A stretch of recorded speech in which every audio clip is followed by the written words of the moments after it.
So, now we shift on to Marcus Paulson here. How does Marcus feel during his road trip? What's going through his mind? Well, he's hoped everything he's collected is the right stuff and wondering if he fucks up what's going to happen. Other than that, he's hopeful that everything is going to turn out better for him.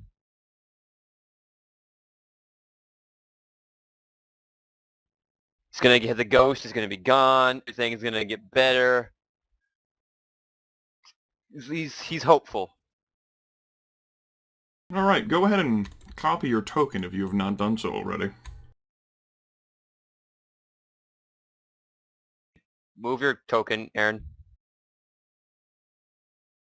Aaron. Copied. Well, it should be.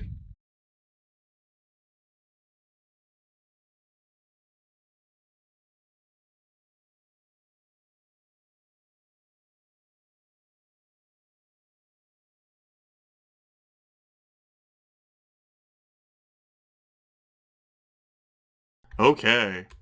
The trip takes about 76 minutes as Marcus heads from the Majestic to Ardsley.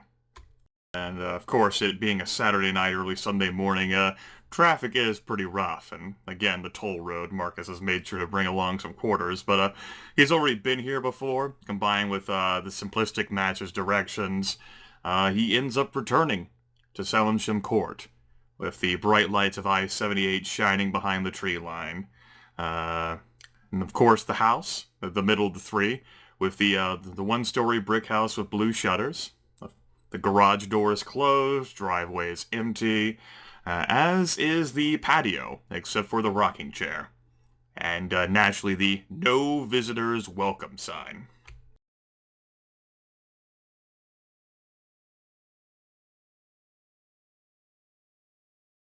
Well, Marcus will gingerly walk on up and knock on the door.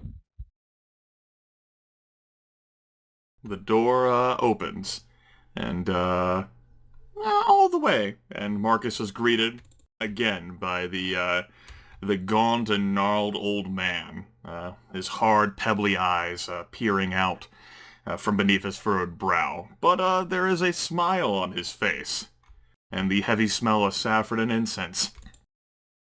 "Ah, young one, you have returned. I have been expecting you. Come in, come in."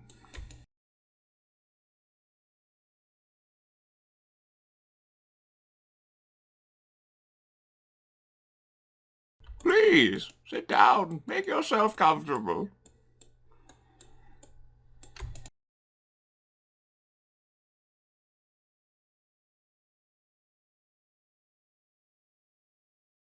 "So, you brought the knowledge that I told you you needed?" I believe I know the ghost's name. Her name is Penelope Nelson. He nods. And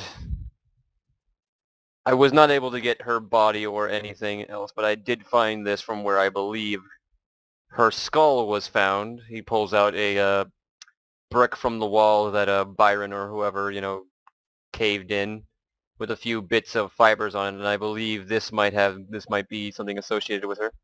He extends a trembling hand towards Marcus to take the brick. And Marcus will hand it. He pulls it closer to him, the hard eyes observing it as he slowly turns it in his grasp. "Ah, yes, I see. You have indeed managed to find what it is that we needed. Not, do you by chance have the payment for this along with you as well?" Marcus will nod, and he's out in the trunk right now. Hopefully still knocked out. "I see. We'll deal with that later. First, let's see. It would be rude for me to take it without actually succeeding." The old man actually ends up standing up. "Now, young one, what you're about to see and experience may come as quite the shock to you, but rest assured it is necessary in order to deal with this vengeful creature. You have to learn not to think of her as some innocent poor girl, but as some malevolent spirit from beyond who cannot find rest, and in her anguish and rage she takes it out on others. Marcus will just nod.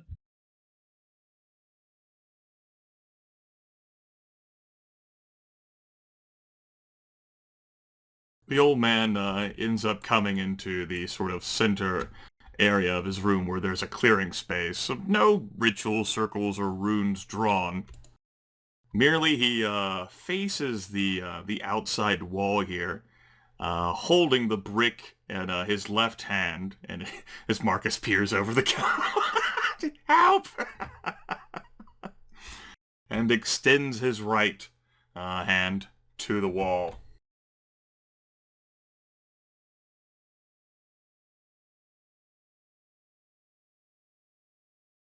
And he begins intoning a ritual of sorts, citing and invoking the name of the girl, as well as brandishing the brick in his hand.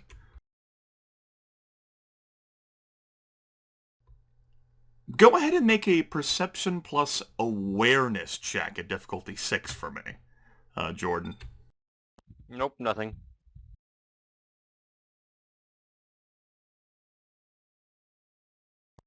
Got nothing.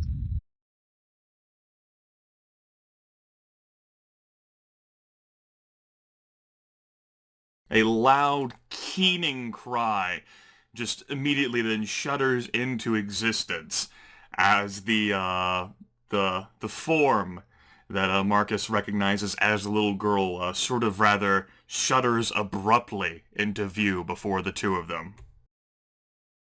She is bewildered, and her eyes are sort of flailing about wildly. Before she looks at the old man, and her expression becomes one of pure, unadulterated terror.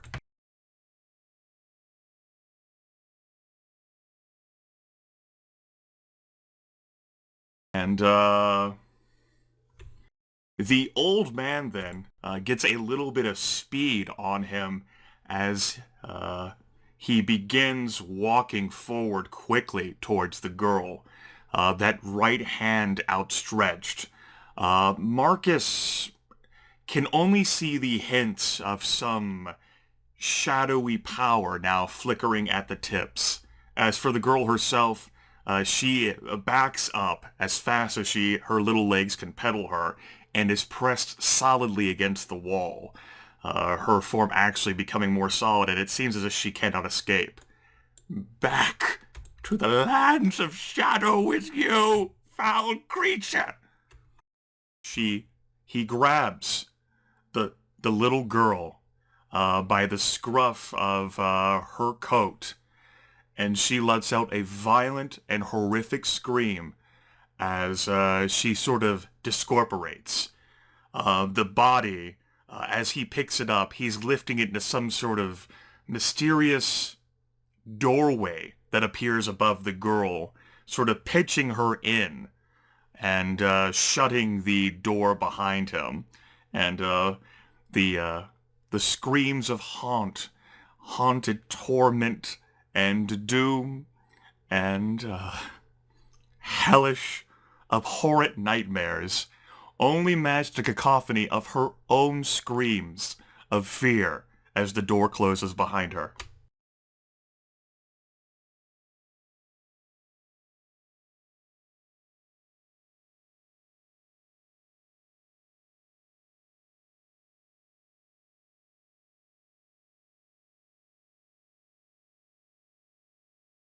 There is an odd and eerie silence once the door is shut, all sound being cut off. No sign or visible presence, other than the old man standing there, his gnarled hand still outstretched where he had just closed the door. Nothing.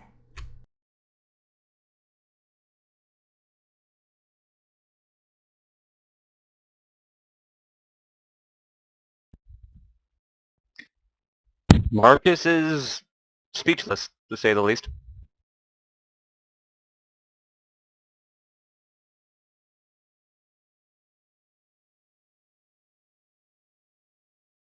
The old man rotates slowly to look at Marcus. I cannot take care of everything she has done, but that will heal over time, young one. And she will never dare or deign to interfere in your life once again. She is not gone forever, but she is gone for time long enough, and the compulsion will be such that she has learned her lesson. And should she dare to do furthermore against you, my child, she will not like the consequences. I hope this proves satisfactory to you. He offers a shrug. It's not the best, but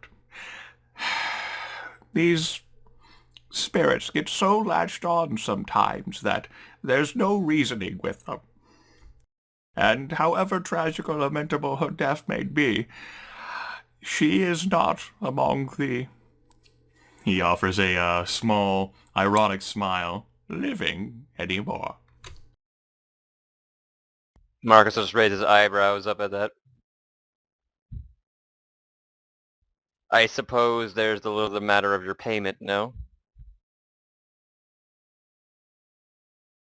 He nods. Should not be inconvenient. You may leave the individual upon the rocking chair on the patio, unless there is anything else you have which we can discuss.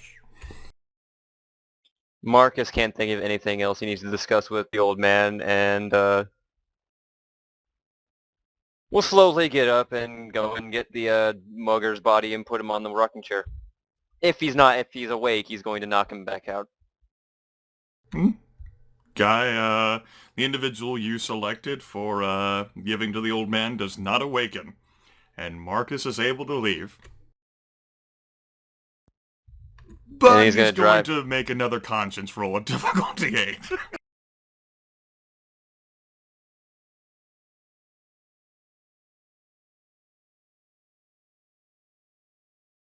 I botched that. Marcus, in addition to losing a point of humanity, will also lose a point of conscience. The justification attempts that he did so well last time now just... It's as if he doesn't care, because that little girl had done so much to him, affected him so deeply and grievously, had just stormed into his life and ruined it. Marcus in this instance feels vindictive, and, his ego sort of swells and, that was perfectly right and natural, and the man whose life was, perhaps sacrificed to do whatever it is that this necromancer need do, perfectly justified. Everything is totally fine, and if anyone disagrees, they can get fucked. As his morality ends up being shattered by losing both a point of humanity as well as a point of conscience. Does that mean my thing goes down to 4? Wait. No. No, your losing humanity, a point of conscience. Your humanity goes down to 5. Your conscience loses 1 point, so whatever Okay, it's at now. My conscience is down to 2. There you go. Because, it just become, calloused. It's fair to say after all of the horrors that Marcus has been reliving through this sort of, visage that, the girl, inflicted upon him, that it's just, one life doesn't matter in the grand scheme of things. And now who's going to sleep in?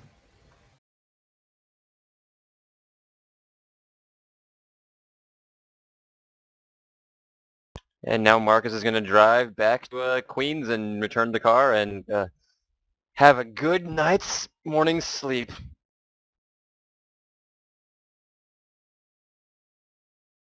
Okay.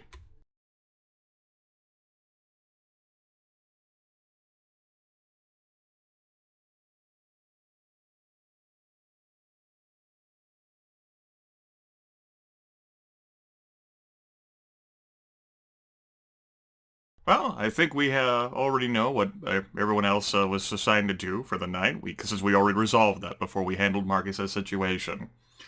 Joseph has his chloroform and lockpicks. David spent hours fiddling with security, and Byron hunted and satiated himself. And with that, Sunday morning, as it were, ends up passing into Sunday day with the sun and fun.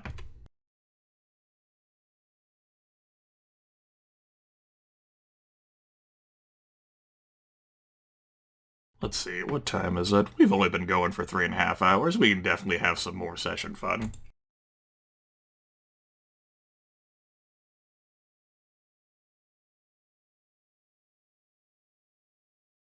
Alright.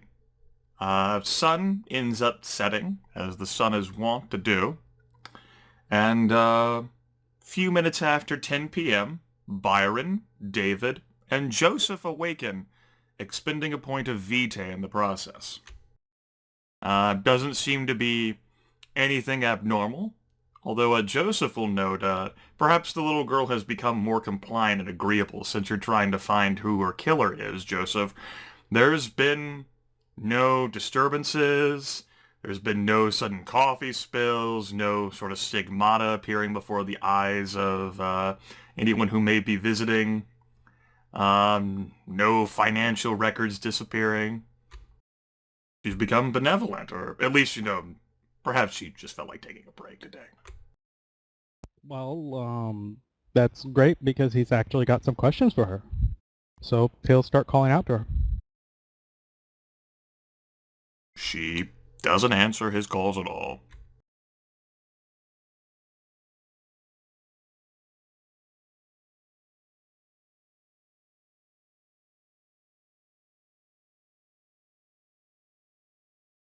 He'll continue for a little while and asking Craig and Rain if they've seen anything at all during the day. And then after probably half hour or so, he'll give David a call. Okay. Byron, David, was there anything you guys wanted to do other than your standard morning rituals? No, and that half hour should be enough to get all that done. Right, and Byron will call up David. That's the main thing he would do after a few minutes have gone by, yeah. Okay, let's handle that conversation first then. Yeah, Byron will just say, I've been thinking about last night, and it might be a good idea to get, I never can remember, I'm going to have to write it down. Like I said, I always think Farnsworth. I'm thinking, Futurama every time. His name is Al. Al. I can remember Al. Might want to ask Al if he knows anything about John's schedule, because if we can catch him when he is outside of the office, outside of the precinct headquarters and outside of his house, it might be easier to get him alone and without pulling a gun on us at that point. Well, he seemed to know that he had an irregular schedule, but I may be able to get specific numbers if you want. It's what I'm actually asking your advice here. Do you think that would be a better idea, or do we just need to? How did you? What did you do with Al? How did you get the blood points in him on the first meeting? Oh, I broke into his place while he was asleep, chloroformed him to keep him under, and literally poured it down his throat. I was planning on breaking into Worthing's place, knocking him out with the chloroform, and kidnapping him away to my haven to be properly ghoulified.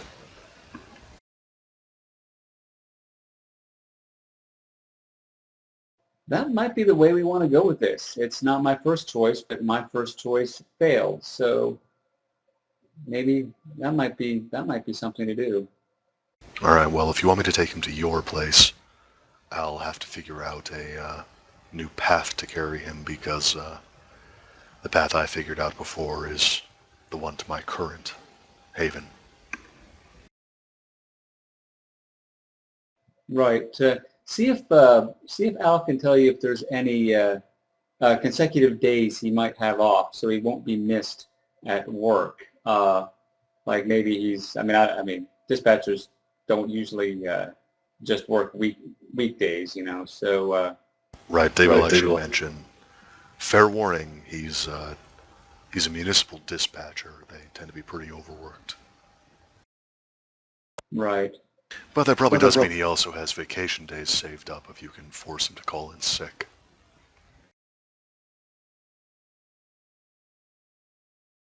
Right. I'll think on it. I'm not sure what'll be better if just going into his place, giving him blood first, and mind wiping him, and then coming back, or kidnapping him. I think I'm actually leaning towards the first idea, just because it might be simpler all around. But if you think of anything, let me know. Will do. Thanks. Click. And then, probably 15 minutes or so after that, Joseph calls. Yeah. Green. The girl's gone. Good.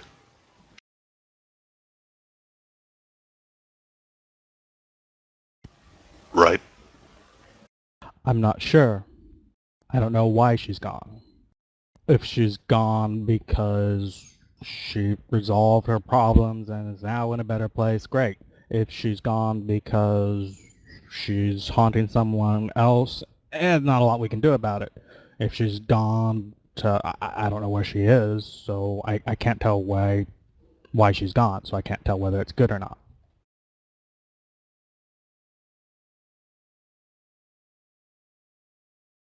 I also noticed this is right after I brought the list of names to Marcus and you and Byron.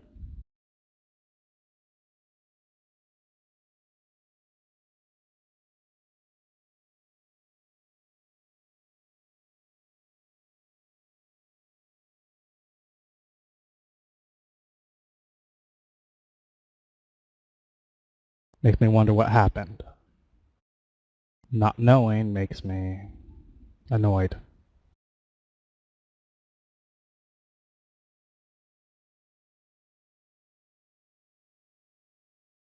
I think I'll continue looking into this. That said, I still do want that. I still do want that information.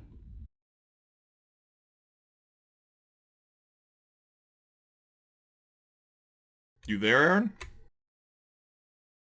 Oh shit, I was pressing the wrong button this whole time. Oh, well, I just had a very long one-sided conversation with Aaron then. I was saying shit too. Like when you said annoyed, David tacked on paranoid. Oh. And he was trying to mention that... So, we'll say then that David, just thought those things and then realized, oh shit, Right. I'm not speaking. Maybe he accidentally hit his mute button. There you go.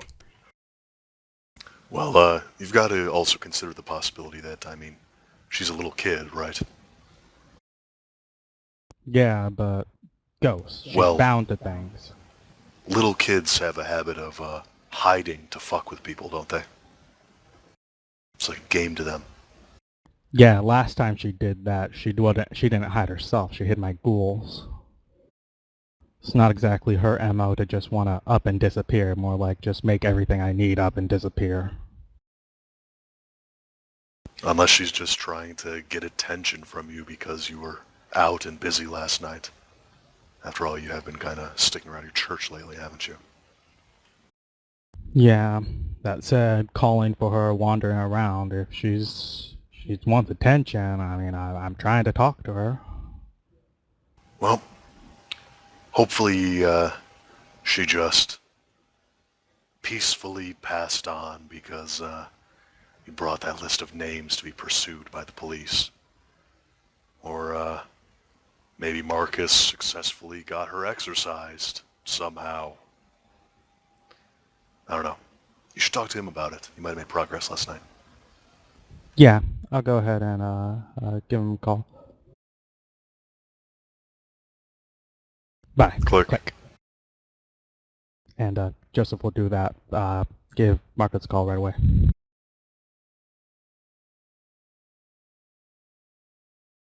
I think Marcus is still sleeping. You reach Marcus's voicemail. Oh, it has been half hour. You've reached Marcus's voicemail. That said, then he'll just call again in another half hour, wondering why the fuck Marcus is sleeping in. Why would Joseph assume that Marcus is sleeping in? Oh, no, I guess he wouldn't. Wonder Yeah. what the fuck Marcus is doing. Probably being stupid. Whatever. That said, he'll drive down to Astoria to do it. Okay. Or, I meant, drive down to Astoria too. Okay. Because he's gonna tell him, well, he'll leave nothing on voicemail, he'll just call him again later. Okay. Marcus! It's a beautiful evening. A little bit later, but you know, it was a rather peaceful event. Things were put to rest. You've never felt so carefree before in your entire life, or unlife. It's going to be a good evening. I can feel it. You do have a missed call from Joseph. Maybe he's trying to volunteer more information about the ghost. Maybe he's doing crazy Malkavian shit. On a side note, how good does it feel just fucking it all and sleeping in like that? Feels pretty damn good, man. Especially with the reduced conscience. I mean, he has a considerable burden along with the reduced humanity. He's just like, hell with it. Fuck you. And I mean, it stands to reason, you know, the more Marcus thinks about it, that Joseph was, you know, outright lying to Marcus, or, you know, at the very least obscuring the fact that he knew about the name in the first place. Because, you know, considering how often Marcus called, so, you know, Joseph's kind of a dick. Joseph's just a dick. I'm not going to answer his call. Time for me to go out partying. I have nothing to worry about. My night is clear. That's Yeah, right, I mean- damn it. Marcus going just to took a big old pill of fuck it all. Fuck. Yep, gonna go off and party it. Get a call from Joseph, fucking ignoring it. All right. Tonight's my night. Tonight is Marcus's night. Girl, I just want to dance tonight. I just want to dance. Just wanna... No, I don't want to drink. I want to dance. All right. In which case, Joseph arrives in Astoria. Was he going to, like, Astoria Estates? Was he going to, I suppose, Michelle Yeah. Espada's? Okay. Joseph arrives at Astoria Estates. He'll call Marcus again. He reaches Marcus's voicemail. He'll drive to Marcus's place. You drive to Marcus's haven that you assume to be his haven, which is the Majestic. No, the place I got when I went to when I was in the Astoria Estates building, when I was obfuscated in there and was poking around papers in Evelyn's office.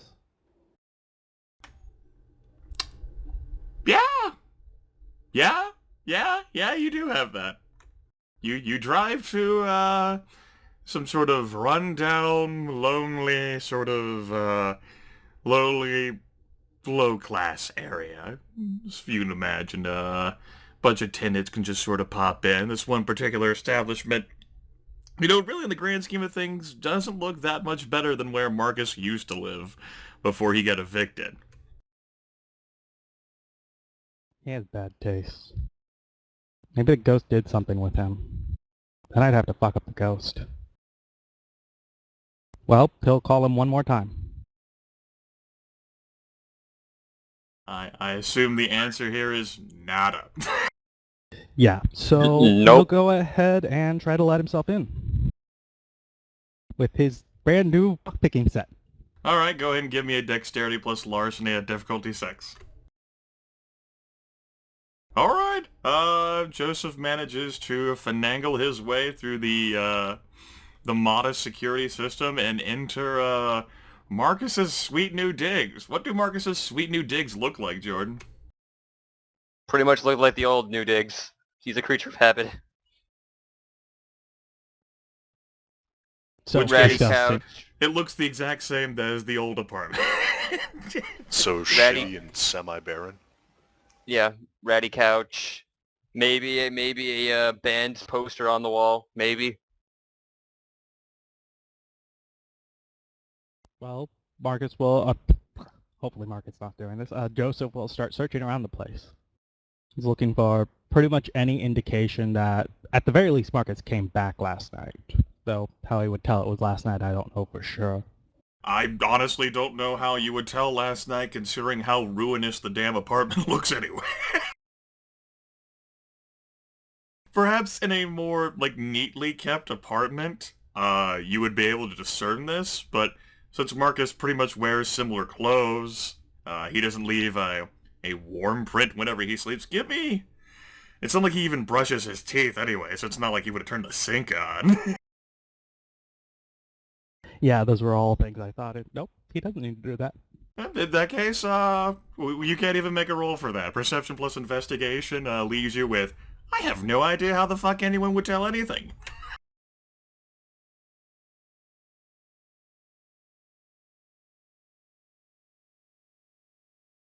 I mean, there might be a way if it is I didn't take my... You might be able to tell if I left my guitar wasn't there. You might be able to tell, he went somewhere with his guitar. There's no way Joseph would jump to that conclusion. Yeah, I was also going to say, Marcus didn't take his guitar. He's out partying. Well, is there any information at all of indicating what what Marcus may have been doing recently?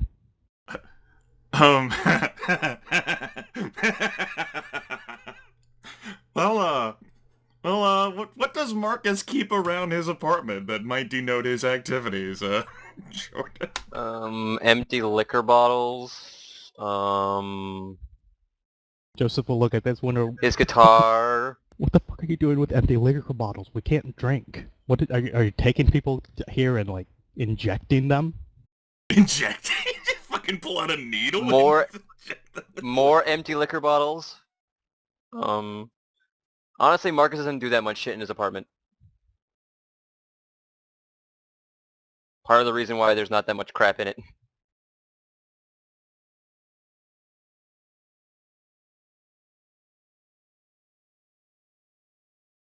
Well, Joseph will leave the door as it was, locked or unlocked, or it was locked, so relock it, close it.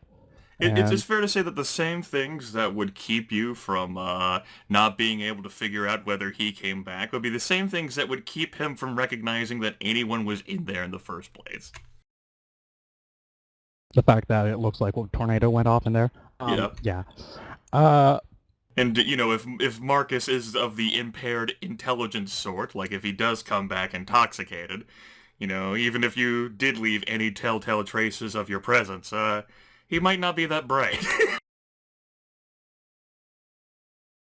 Well, then I believe the only other clue I have to go on of what happened to Marcus, because he's not here, his phone's gone, he very well may have come back last night, is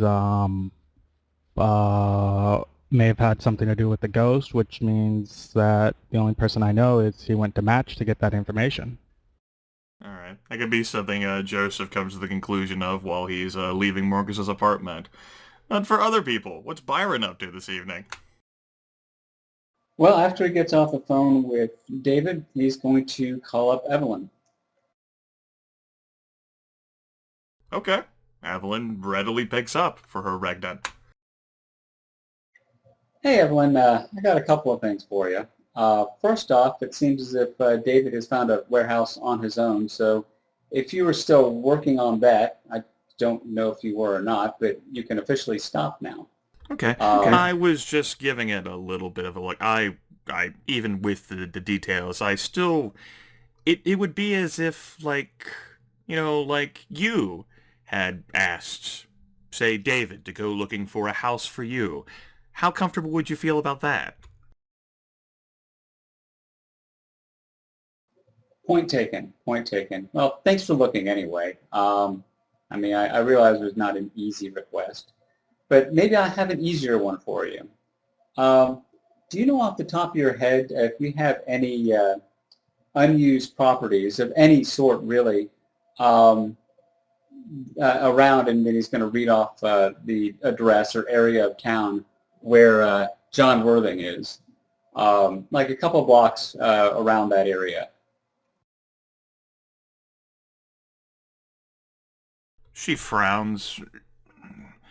No, what with all the remodeling being done with the Majestic and everything, almost all of our stuff is really tied up right now, Byron. I mean, you can check yourself by looking at the records. It's the we're currently pretty swamped. The only thing that we have is the sort of ruined out wreck of the last building, which,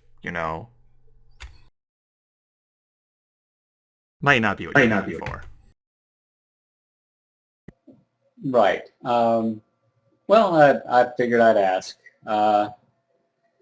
If you think of anything, like don't even have to be close around there, but if you think of any vacant property, I might need to use it for the next couple days for something. But if not, I can make other arrangements. No big deal. Okay. Is there anything else? No, not at this time. I can't think of anything. I think that's everything. Except make sure your car is in the right place and everything, because I did let Marcus use it last night, like he did 2 nights ago. Well, I used it earlier today. It seemed to be fine. It didn't even look like it had moved at all.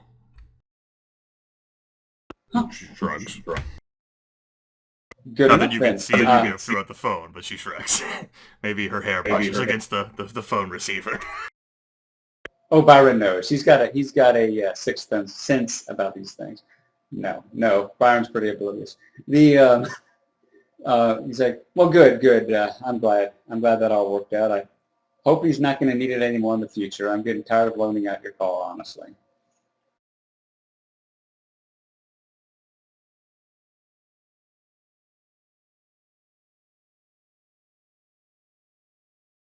Well, it's no trouble. Anything you need, Byron. Yep, no problem. Thanks a bunch for your help. I'll let you know if I need anything else. And he hangs up the phone. Okay, love you, bye.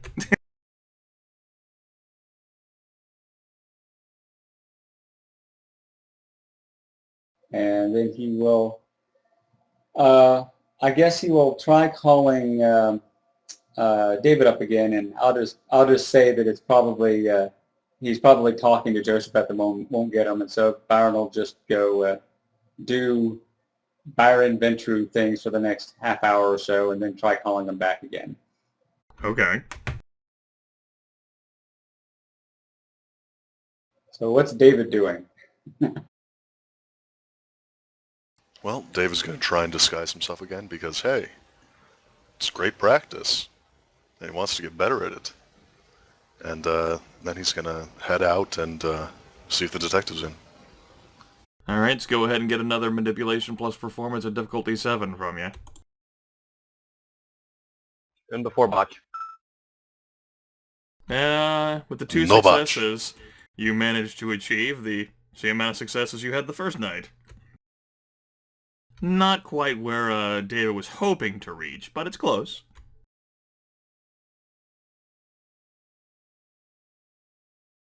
And then he's going to go see the detective.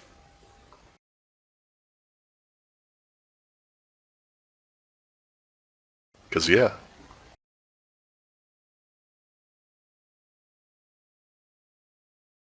Alright, well, David has no problem reaching the apartment of Albert Farnsworth, and he's definitely in.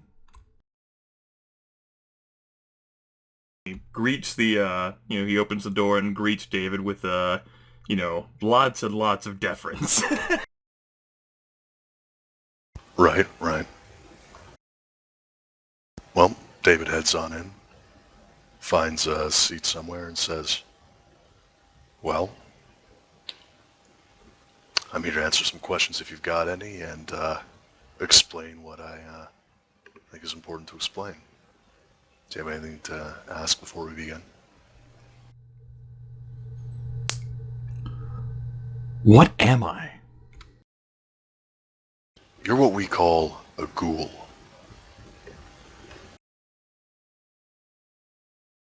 A ghoul, like a zombie? Not exactly. You're still alive. And he quirks his head, What are you? Your appearance keeps shifting, even though I know that's still you. I'm a vampire. And David's just gonna kind of let that sink in. Like, wakes up at night, drinks people's blood, stake through the heart, terrified of the sun, vampire? Yeah, like Dracula.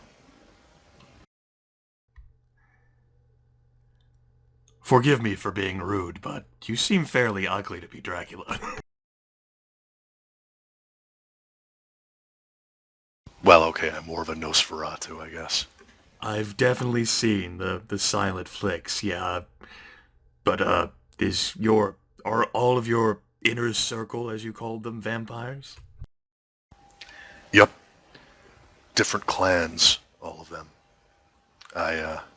I clearly got lucky in the looks department. Clans? Clans. Like, yeah, no, it's ridiculous. I see. Huh. There's a big long history of all of the clans that I don't really know that stretches back thousands of fucking years or something. 1,000? How long have you been around? Couple decades. Shit, I don't know if you were old enough back then, but I was in ADA for a while. Here in New York. You have a service record? Yeah, I was on the force before then. Okay. That's actually how I knew Vargas. We were both on the beat together back in the day. His eyes widen in surprise. Oh, that old. I said a few decades, didn't I? You did. Yeah, I'm pretty young by vampire standards. Really, really young, actually. But so are most of the vampires in this city.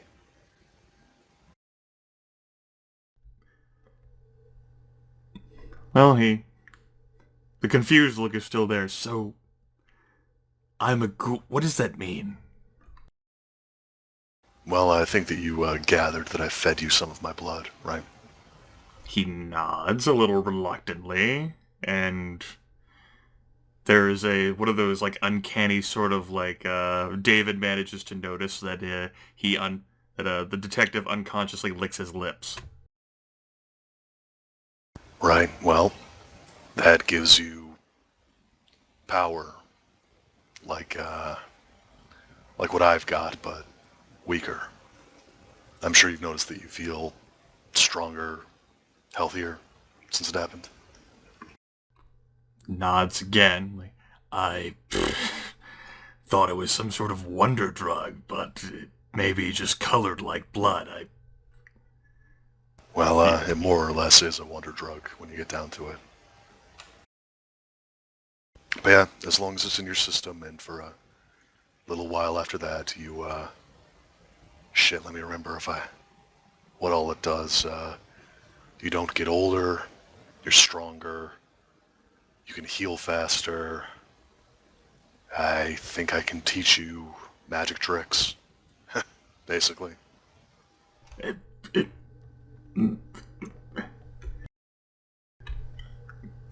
This is a lot to take in. I'm not quite sure I would believe it, were it having not seen you already, and he sort of quirks his head as if he's trying to think of a way to describe it. Coming from you, it also seems right somehow. Is that normal? That's because of the blood too. When you drink a vampire's blood, it makes you more inclined to trust them, to like them. Oh. Yeah, it's frightening. He actually twists his head to look out his window. I'm actually not sure how I feel about that. I wouldn't blame you for being upset about it. A lot of this, I guess, instinctive trust you feel is a result of that taste I gave you. I'm trying to be straight with you about it because I'd rather you have faith in me for real reasons, if you know what I mean. But if what you're telling me is true, you could pretty much tell me anything, and I would agree with it no matter what, because it would seem right. It is. Mind you, if you go long enough without it, it'll wear off. All of it will wear off if you go long enough without it. I think that, Byron's got more experience with this than I do. I think that you have to have some more once a month in order to keep it going.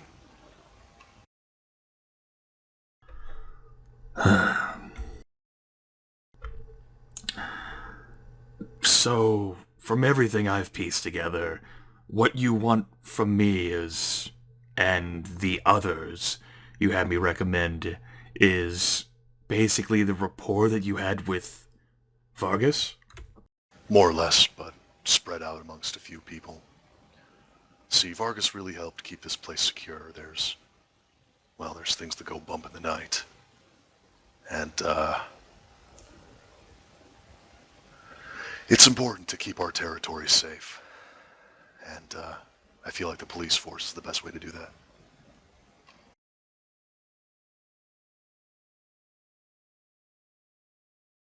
You remember the massacre at that, nightclub a couple months back? Yeah, I do. The patrons were giving all sorts of curious descriptions about the affair. I was actually there myself. It couldn't make sense of it one way or the other. Yeah, David doesn't smile when Farnsworth does that nervous little chuckle. Yeah, that was,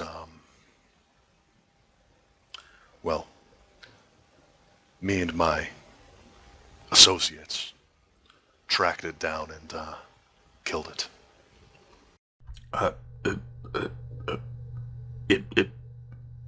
It was exactly what they were describing.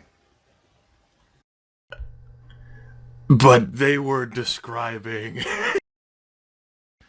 A giant snowman that shot rays of heat out of its mouth, right? I was included in the investigation. Oh.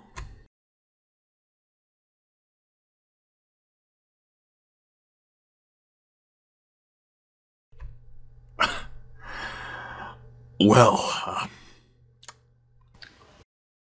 It's a symbiotic relationship, I like to think. We help the cops, we keep the peace. They help us, they keep the peace. I wish we could be more open about it, really.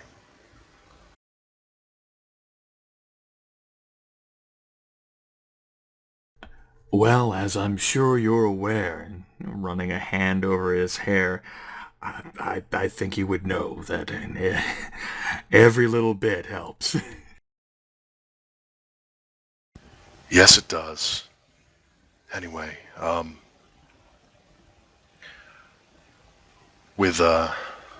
before we had the patrols organized, we had eyes on the ground, watching out for stuff like this, and I'm sure you can see why it needs to be watched out for.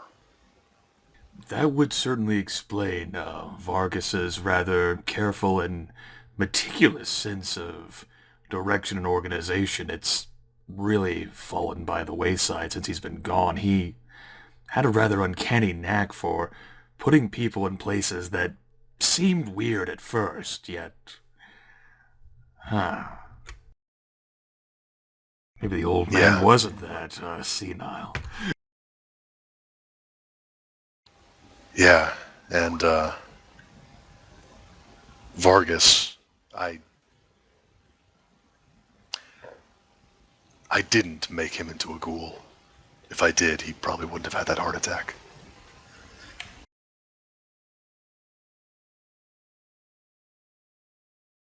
Frowns. A lot more for him to think about. Even more than what he already thought he had to think about.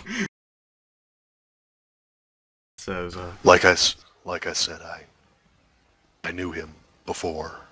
I used that rapport to work with him. how did he take it if he doesn't feel as compelled as I am to you? How did the old man sort of... He gestures at you. Gradually. I started with anonymous tips, working off the books every now and then, and slowly revealed it to him. I didn't feel like I had the luxury this time, especially since I didn't already have someone I knew.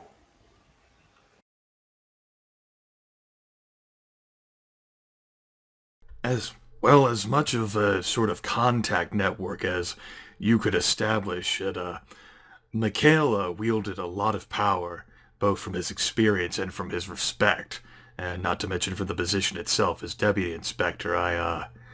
That position is still gaping, and it's shrugs. Like, if there is any sort of means or way by which you could influence that one way or the other, perhaps putting in someone like me to help ensure the stability as well. There was definitely that thought. My first choice was actually the commissioner himself, but someone else got to him first.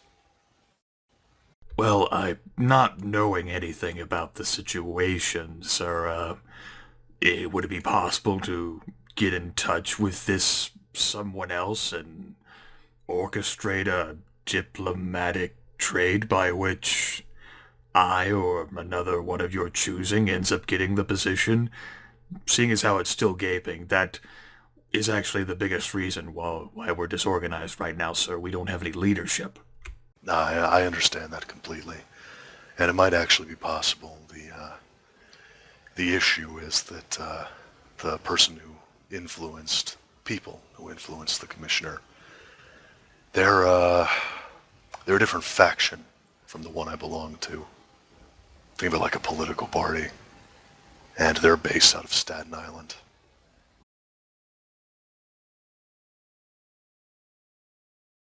Ulysses Brown and says, well, if the political parties are as jumbled up as our political parties are... Oh, it's worse. We have vendettas going back millennia here. I don't even understand it all. It's idiotic, most of what happens in my circles. Oh,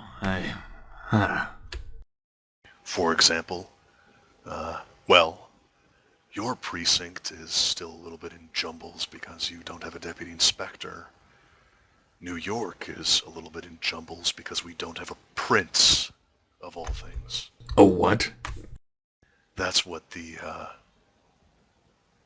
well, they're basically vampiric mayors, I suppose. People in charge of a city. Oh, I don't know why the fuck they don't just call him mayor. well, how long have we been without a vampiric mayor? Few months. The previous one abdicated. No one knows why. Abdicated?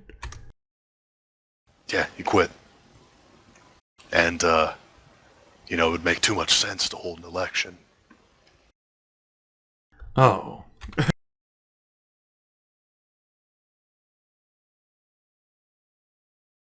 Yeah.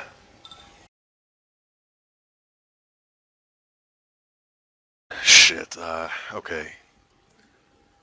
Basically, I belong to a faction, a political party, so to speak, called the Camarilla. Dates back hundreds of years, I don't know how long exactly. It's got a few clans in it. The Nosferatu, my clan. The Ventrue, they're lordly folk. That's what my friend Byron belonged to. The Malkavians, they have a reputation for being crazy. It's a few of them. Then there's another faction called the Sabbat. They're evil fucks. They used to be the ones in control of the city. We kicked them out. They have their own clans. And then, after that, there's what I think is a relatively new movement called the Anarchs. They're democratic, they're independent, and they're basically just a subset of the Camarilla. They're the ones who hold Staten Island.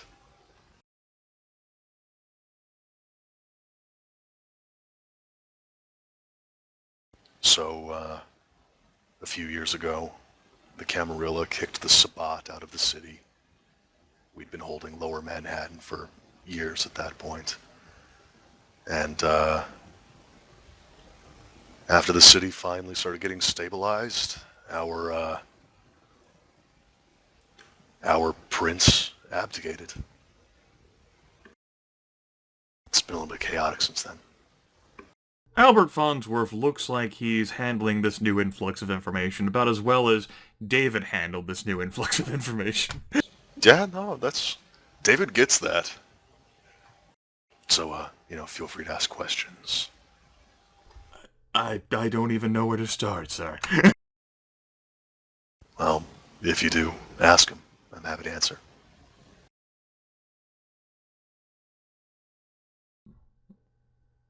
Sort of shrugs helplessly at you. Right. Well, you remember when O'Malley Real Estate got burned down? Yeah, the gas leak, I think, that happened there, right? Yeah, that was a Sabbat firebombing. We dealt with them too. He frowns. Yeah, I'm not too happy about that happening either. Was that a cover-up that you guys did so that it seemed like an accident? Yes, it was. Because I remember initially reports had suggested foul play had been involved, but suddenly all of the commission and everything just changed its tune completely. Yep. There's, the Camarilla has one major rule, which is usually often enforced with the strictest of penalties, and that's to maintain the Masquerade, to hide vampiric affairs from normal people. The Masquerade. Yeah, right? Like you're at some sort of dance ball? Yeah, the Camarilla needs a funny title for everything they do, it seems.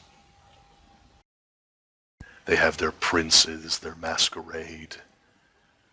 We have an archon in the city right now. A what? An archon, it's basically, it's like a super cop, I guess. Judge, jury, and executioner. Maintains an entire region. He's here to ease the city into having a new prince. He's a good man, actually. I respect him. Well, is there a funny title for us? What, like me and you? He shrugs. Shit, I think that the master of a ghoul is normally called a regnant. Don't call me that. He frowns, clearly not knowing what that even means. Yeah, and, let's see, when a vampire makes another vampire, they're sire and child.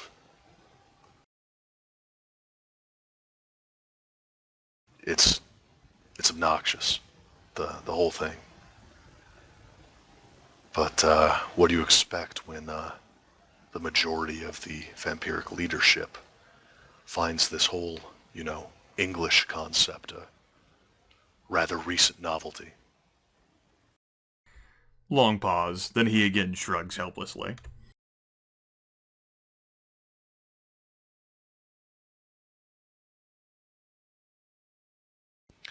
Anyway, the main reason I took you on as a ghoul is because I'm trying to make sure that we can adequately protect Astoria and everywhere else the 114th police is, but Astoria in particular, because that's the territory that's been meted out to me and my circle. Make sure it stays safe. Okay.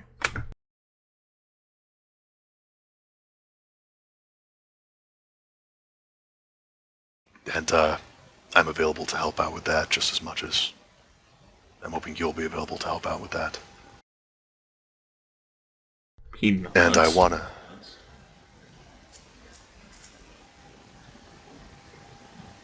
I felt like it was necessary to bring you on as a ghoul because I didn't think you'd be very receptive to all this otherwise. But if you choose to no longer be a ghoul, I'll respect that as long as you keep the masquerade. And now that you know about all this, you'll be in a better position to keep everyone safe anyway. He tilts his head and asks, by telling me all of these things, have you already violated your charade thing? Yeah, technically, but it's one of those unenforced laws when it comes to ghouls and mortal agents. It's more about keeping the public from being aware of it. And I would be forced to, or someone would be forced to deal with you if you started spouting out about it. Usually, they just wipe someone's memory, which is a thing that they can do. But, He looks alarmed at this. yeah, memory loss. It's, I don't know if they can go in and really fuck around with your head, but they can cut out bits and pieces. Like, you know about drugs that can do that. Definitely alarmed at this. Yeah. It's a shitty world we live in.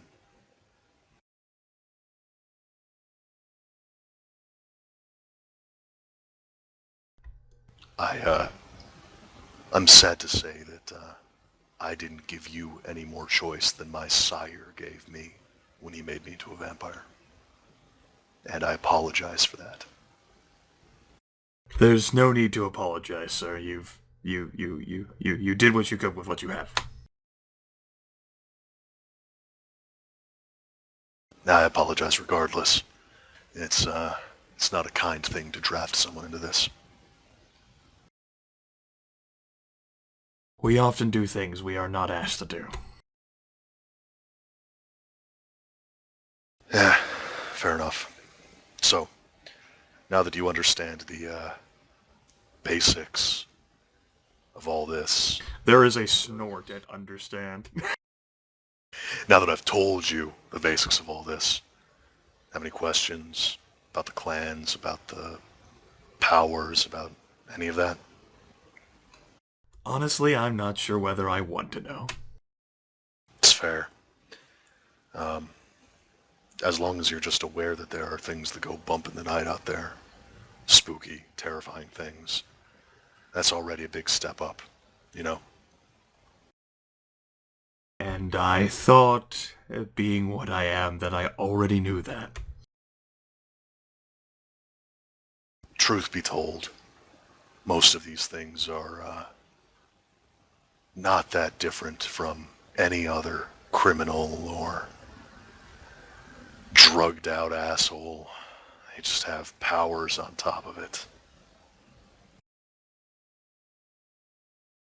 The psychology tends to still be pretty much the same.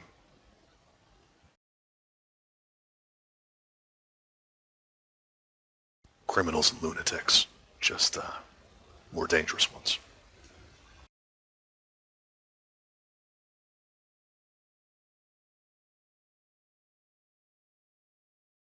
Okay, well, David can spend a long while trying to smooth over some points with Homicide Detective Albert Farnsworth. Yeah, sure. And he'll probably even just sit around chatting, answering any small questions he's got. David Whatever. will definitely continue to feel the tight awkwardness of the situation, and that it's not really a conversation between two independent individuals. Right. And it will definitely keep reminding him of, the way he was brought into all of this by his sire. Marcus is continuing the party. Joseph is leaving at this point. Marcus is... What's up? Actually, he's turning around and heading back. Okay. At this point, Joseph leaves, having relocked the door, and then suddenly has an epiphany and unlocks Marcus's door again. Gotta roll for it again? What are you doing? Whatever. You just figured out how to unlock it. You're fine. Then, he's going to use Third Dot of Dementation. Okay. He's looking through all of the... He's looking through all of the stuff in the room,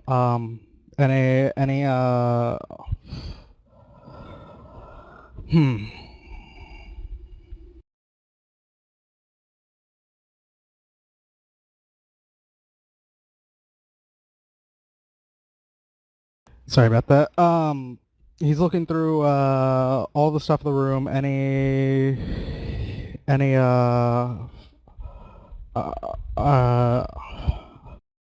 sorry, I know what I'm trying to say. It's one of the things at the tip of your tongue.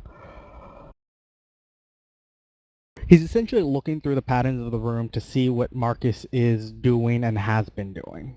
Okay.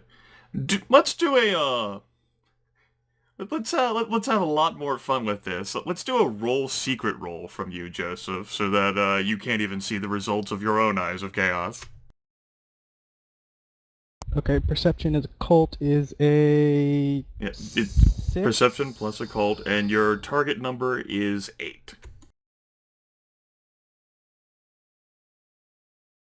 There, did that go through? Yes.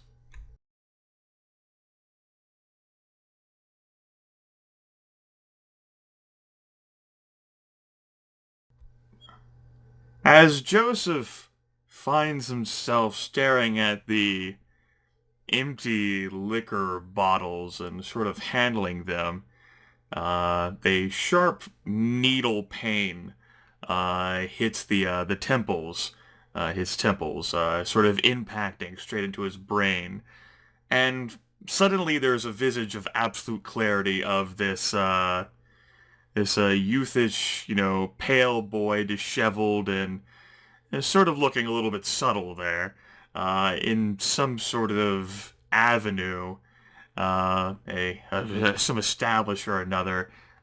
Can't quite make out the details, but he is raucously laughing and uproariously talking as loud as he can over music that Joseph can't quite discern, or even, point out any sort of significance other than the fact that it's just some sort of this melodic drone in his head. And there is uproarious drinking and merriment. But closer analysis of this individual, the man who appears to be the focus, reveals glaciers in the place of eyes, just solid pools of ice, as if there's no soul inside. Just a blank, deathly glare of cold. And then the image fades.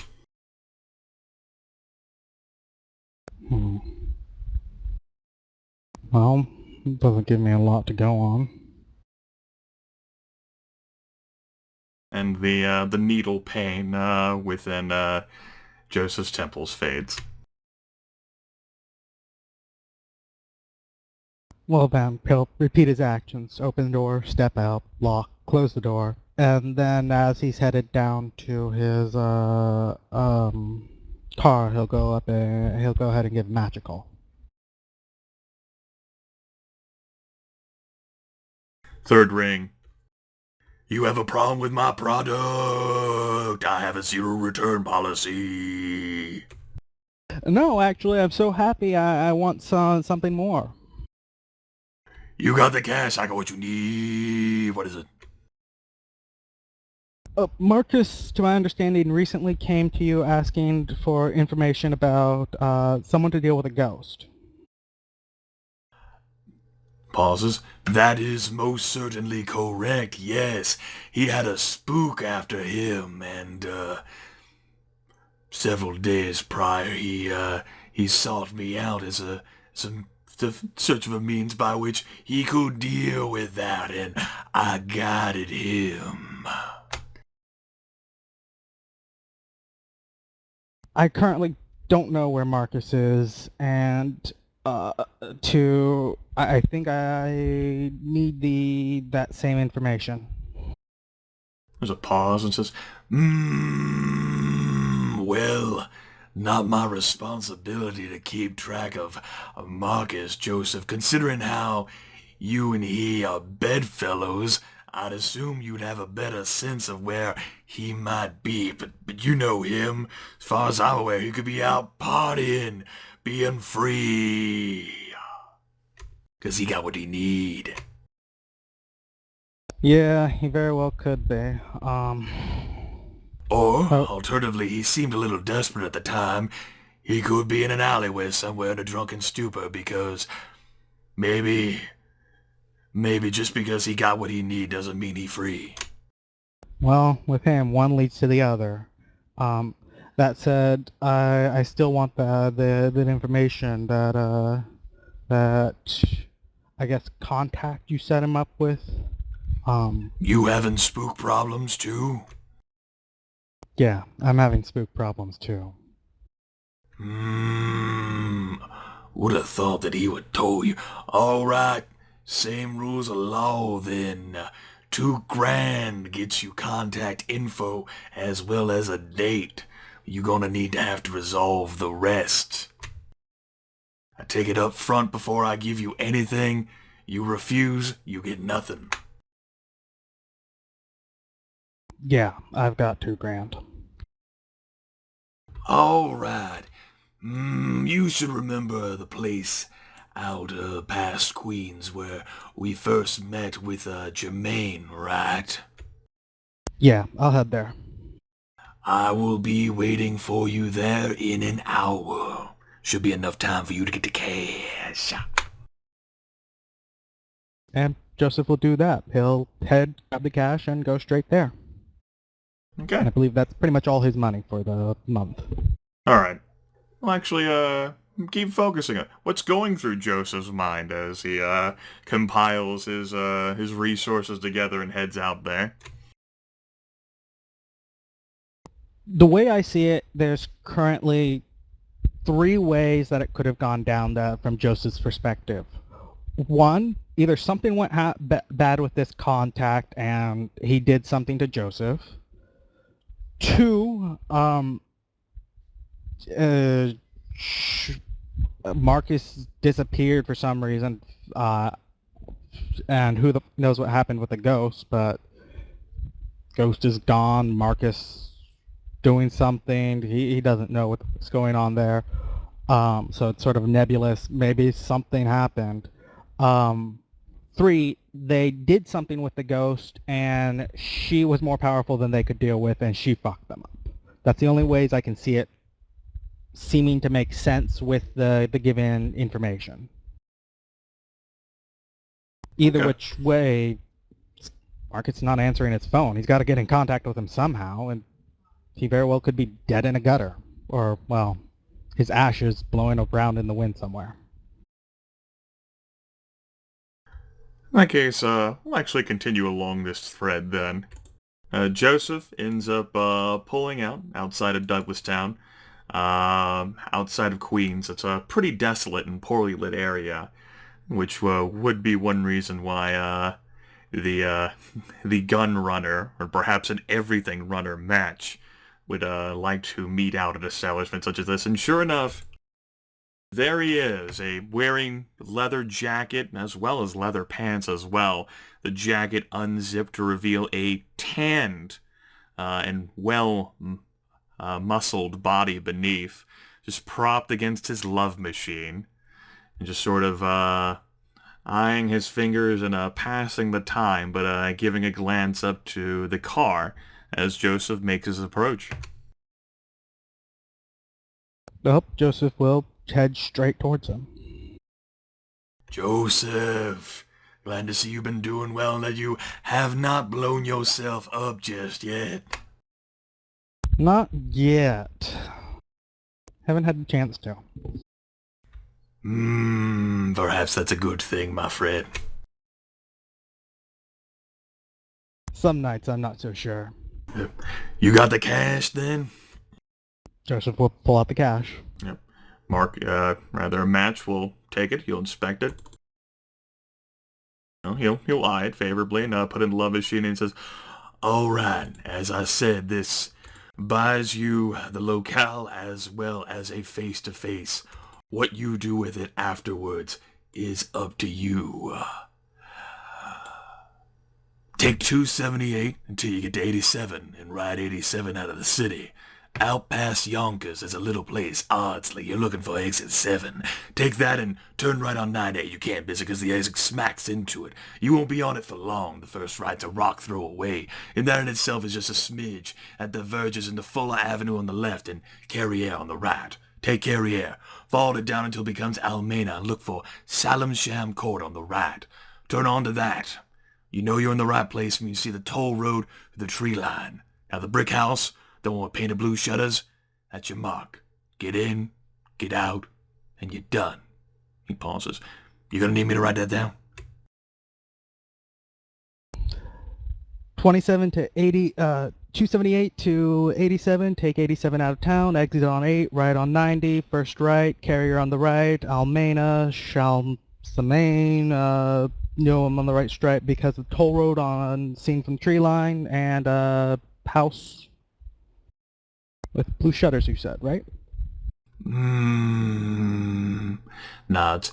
"Well, let me give you something just in case. I wouldn't want to be held accountable if you managed to misplace something and maybe I misspoken myself. He jots down the directions he just gave on a little slip of paper and hands it to you. And he pauses, gives a different look at Joseph, the eyes sort of hardening a bit. I don't know about your sensibilities, but this contact is such that bring a mortal you don't like.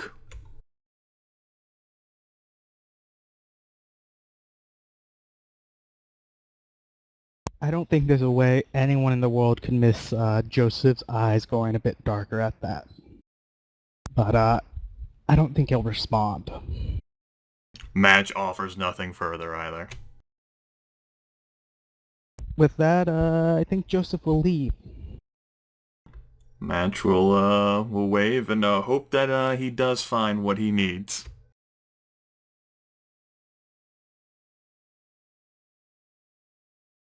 Byron, what is shaking, my man?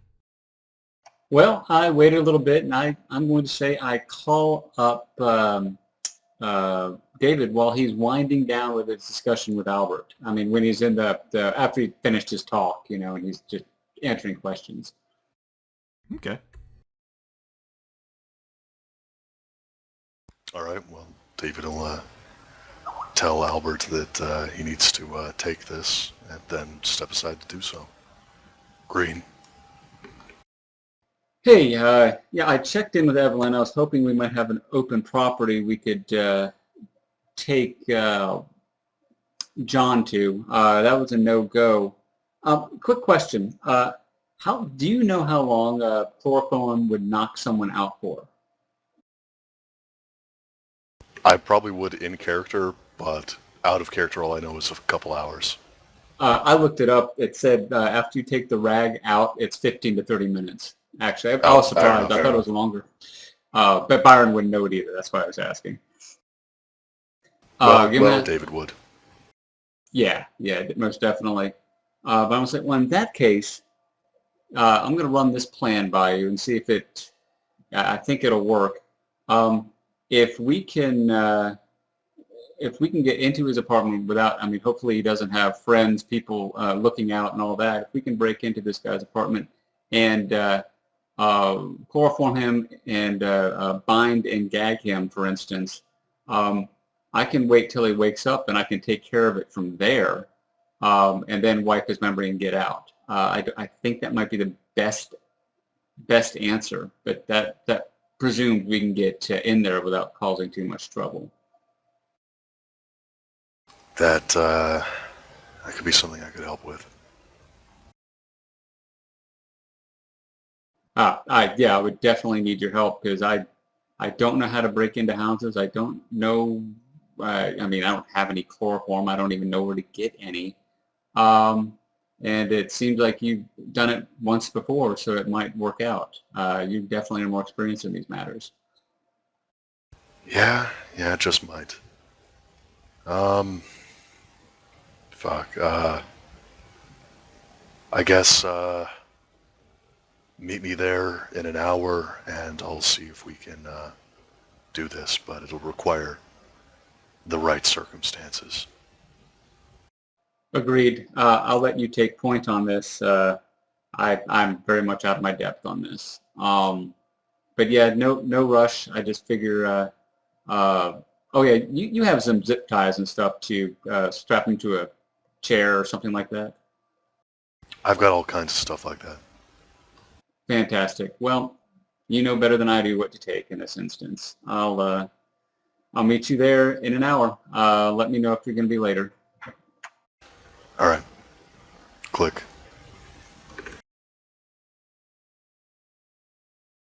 Yeah, and with that, Byron will get the bottle of mouthwash, the bottle of blood as well that he had. He just threw it in the fridge or something. And he's going to head down to Astoria Estates and just double check, not that he doubts Evelyn, but just going to double check to see if there are any properties just to kill time. And then he's going to head to Al Worthing's house, or apartment rather. John Worthing. Oh, I said Al, didn't I? Yeah, John Worthing.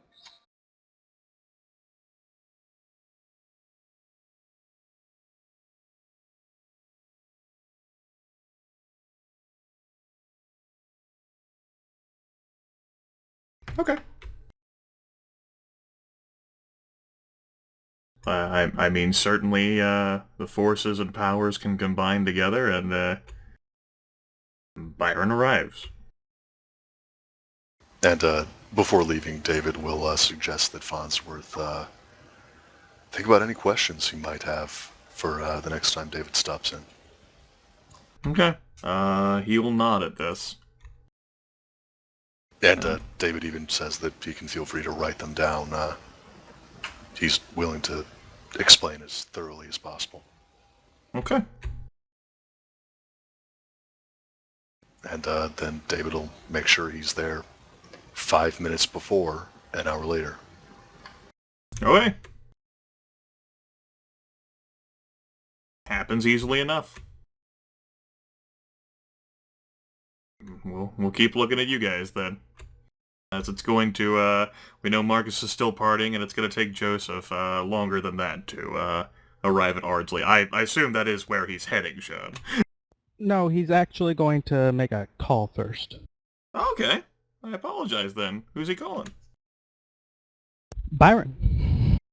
Well, Byron, in the process of, getting his shit together, is going to get a call from Joseph.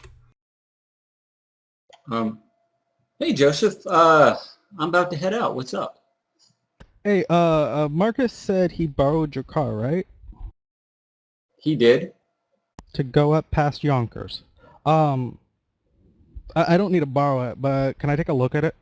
I don't know. I think I may have left something in it.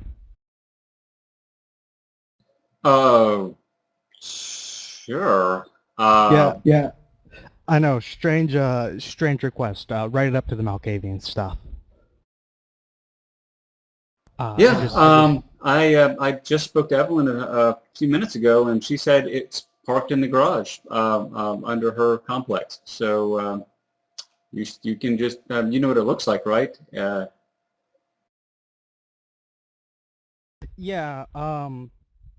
If you just called her, she's probably still awake. Can you just call ahead and tell her so I can go up there and grab the keys from her? I'm not taking it. I just need to look to see if he left something in it.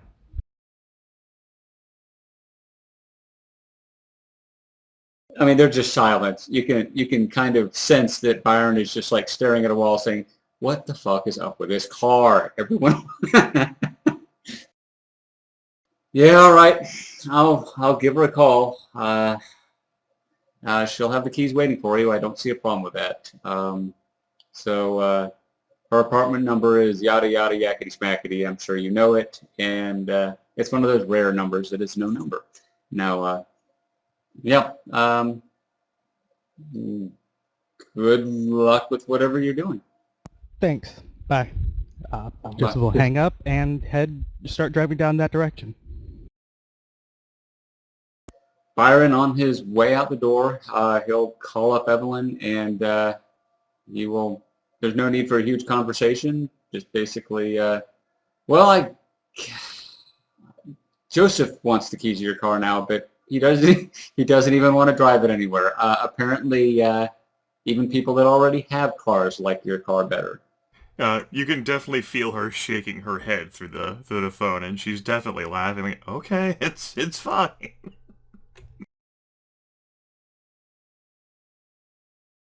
All right. He said he'll be there in however long it is, half hour, 45 minutes, I guess, from there. I don't know. He'll be by. Just expect him. Crazy frickin' preacher dude. Who knows what Evelyn thinks about Byron muttering under his breath about these things. All right. Well, Byron She and probably David thinks get he needs together. new friends. Byron and David get together Probably. first before Joseph gets to Evelyn's place from all the way outside of Queens.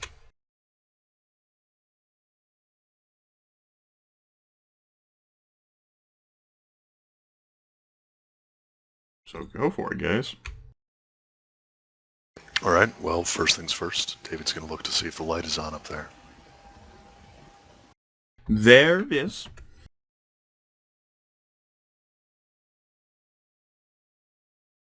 All right. Well, once Byron arrives, David's going to point that out and say, see that light? Byron will nod. I want him to be asleep before we try to get in there. Fair enough. Ready for stakeout? Byron will cavalierly say, yeah, sure, no problem. But, I mean, it's going to be evident he has no idea how boring such a thing will be.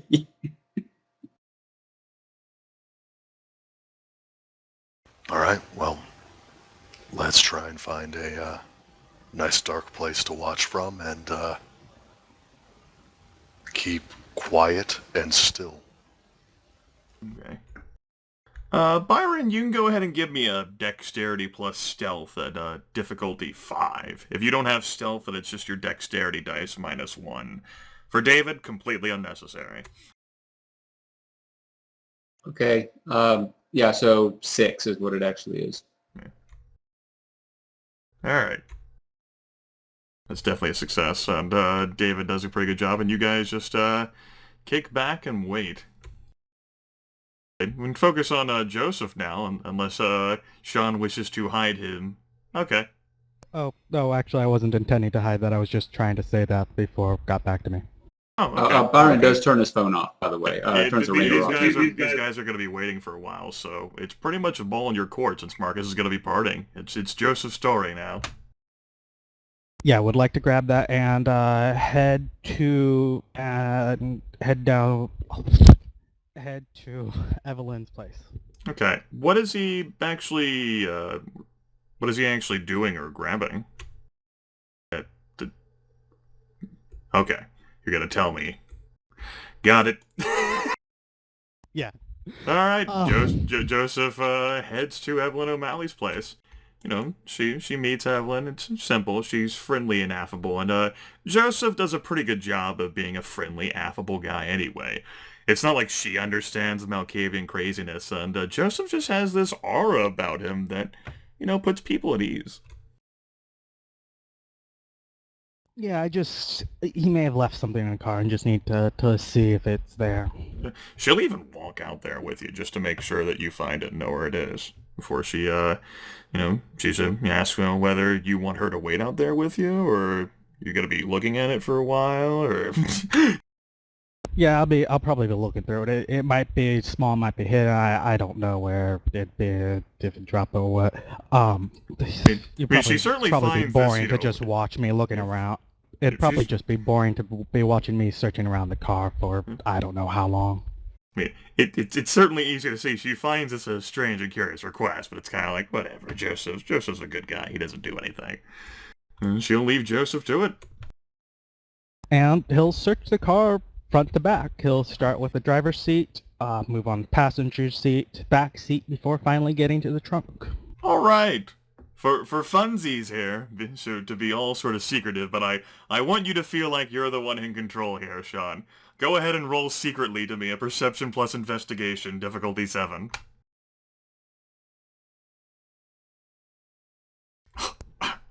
Oh, man. Wow. You knocked that shit out the ballpark. Crushed. Okay, I was gonna try to keep a poker face, but I can't do that. There are so many 10s.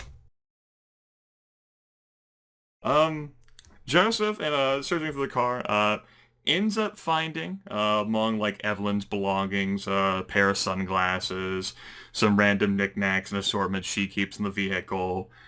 He does end up finding, something that, which he can assume only belonged to Marcus because he recognizes the handwriting as Match's.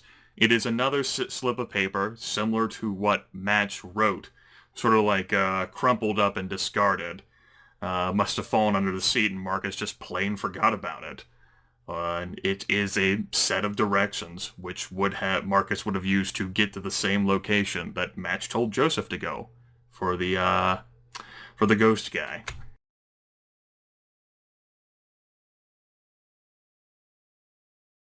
That's the only thing Joseph can see, you know, searching around with his eyes and peeking through stuff that would be a direct and obvious connection that Marcus was in this vehicle, and with the direction sheet, pretty fair to assume that he used the vehicle at some point to go up there.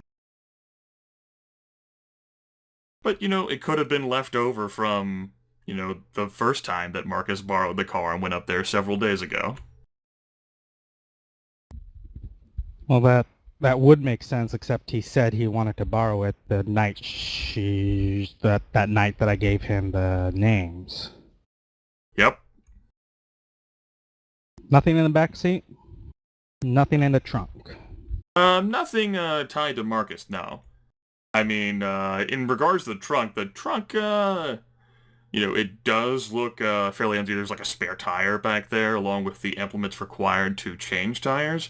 But just from Joseph looking at it and sort of moving things around with his hands, you can't pick out anything.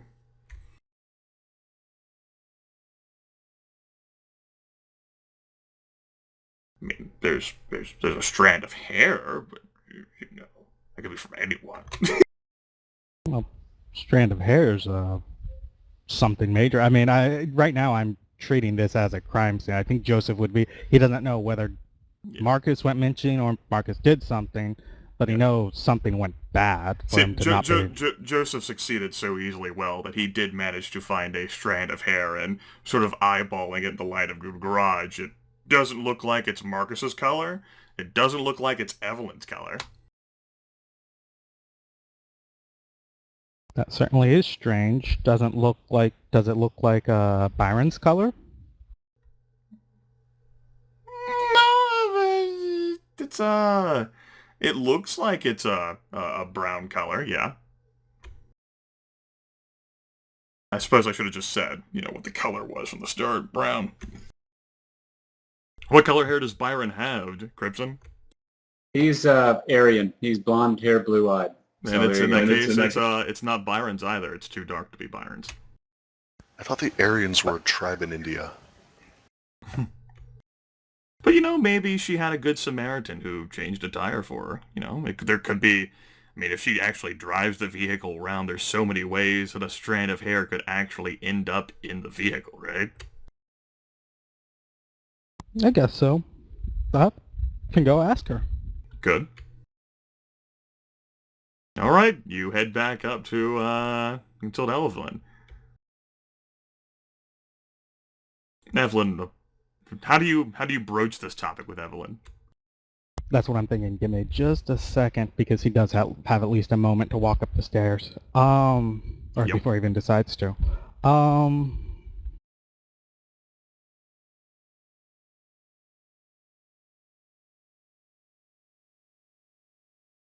He'll come up with the keys and say, when he, I guess, knocks on the door, I'm assuming it's not like attached to her, well, no, it's not attached to her apartment or anything. Knocks on the door. Yeah, garage attached straight to her apartment.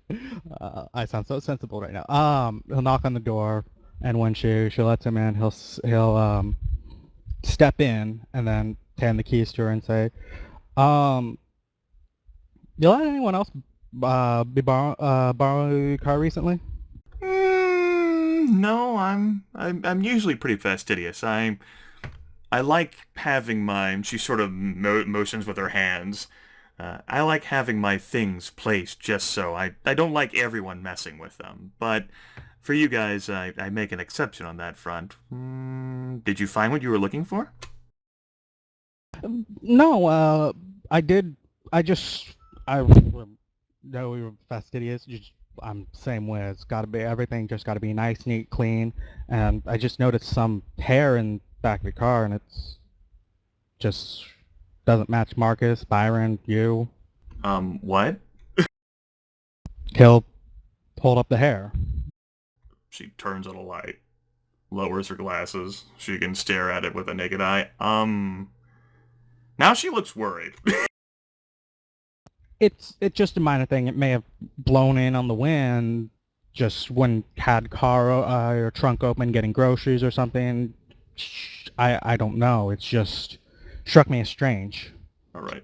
Adjusted, go ahead and give me a charisma plus expression at difficulty 3. She wants to believe you.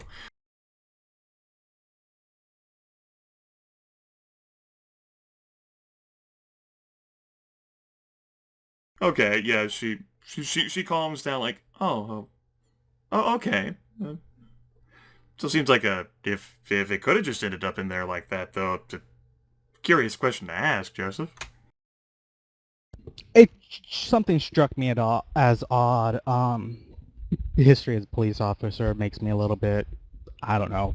I'm picky about looking into everything. Oh, okay. Well, I certainly did, but then again, I didn't open my trunk today. She shrugs at you. Was there anything else?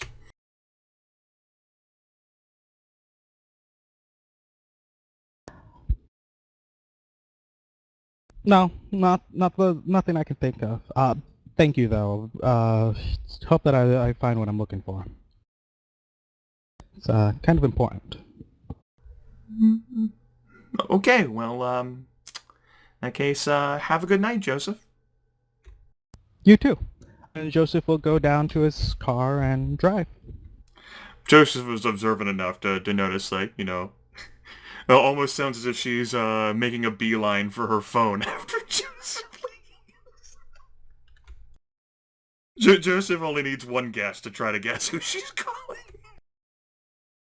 Joseph has a tendency, he doesn't mean to, but he has a tendency to scare the shit out of everyone he comes into contact with.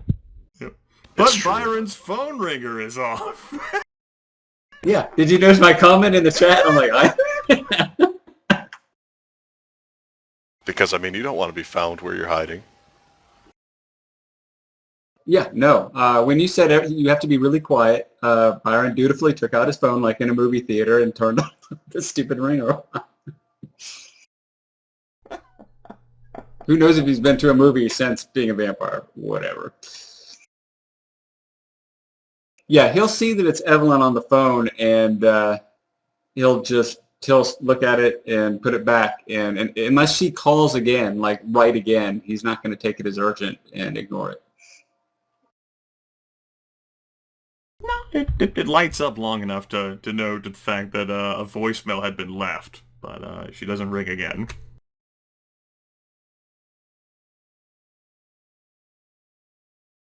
Yeah, Byron will note that there's a voicemail, but he figures that if it were truly an emergency, she would have called back immediately, or she'll call back in like 5 minutes if she's really perturbed.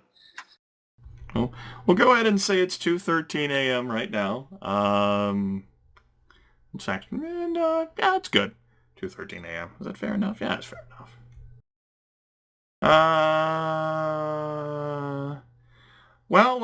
Well, Sean, you can give it to me whispered, or you can say it out loud if you want. I mean, those two guys are still going to be waiting there for a bit. The ball's still in your court.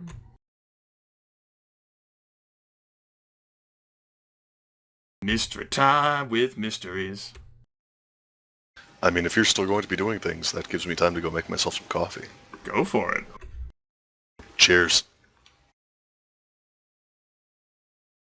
Oh, a quick question. How long have Byron and blocking on names, David been sitting there? Yeah, I think I can remember my own name.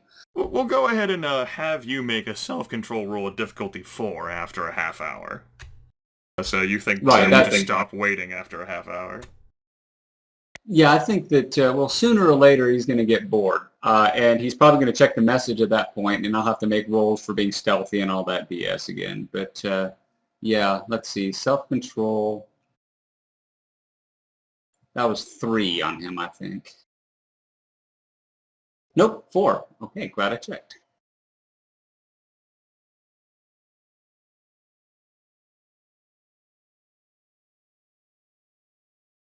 All right, barely. Well, no, you got 2.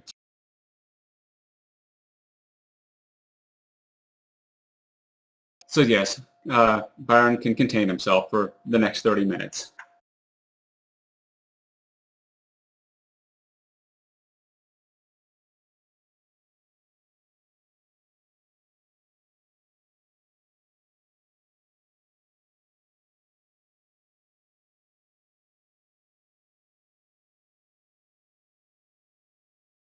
So yeah, I'm pretty sure that's what Joseph's gonna do. Okay. Can't think of any other reasonable course of action. Not that I call some things reasonable. That's fine. So he ends up returning to the apartment then? Yep. Okay, well, he still will not find him there. And, Joseph thinks that, he was the last person who's been here himself. Joseph doesn't think Marcus has returned, but maybe he has? Maybe he's under a pile of clothes? No, he's not under a pile of clothes. Well, he'll call him once more. Woo! Yeah, I didn't think so. And, he'll stand there. I love how you put that, Jordan. Gotta get some willpower back tonight, yeah! Because it's true. He's going to get willpower back tonight because he doesn't have a care in the world. He's partying like it's 1998. Yeah! And it is. What are the odds?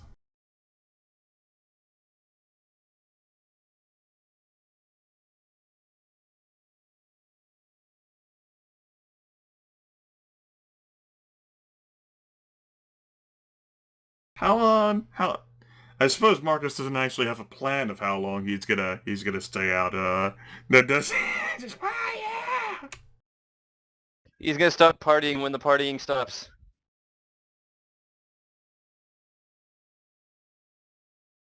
In that case, since I know what Joseph's gonna do and know what Marcus is gonna do, we'll wait for, David to return with his cup of joe.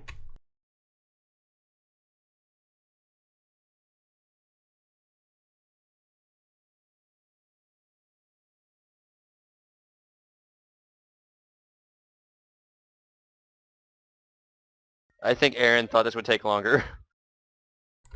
It's fine. It gives us time to relax. I mean, session's been going for 5 hours, and it still seems like it's got quite a lot of life left in it.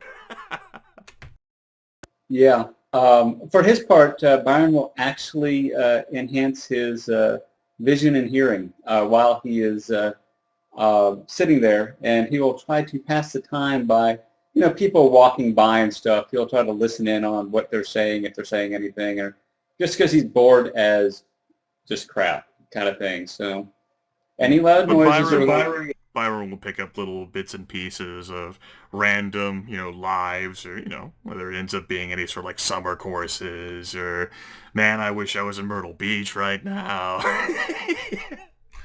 Or all sorts of other insane, inane things. Anyone talking about Cliff Benson? Talking about Cliff Benson? Or is that Cliff Benton. Oh yeah, his trial's not going that well.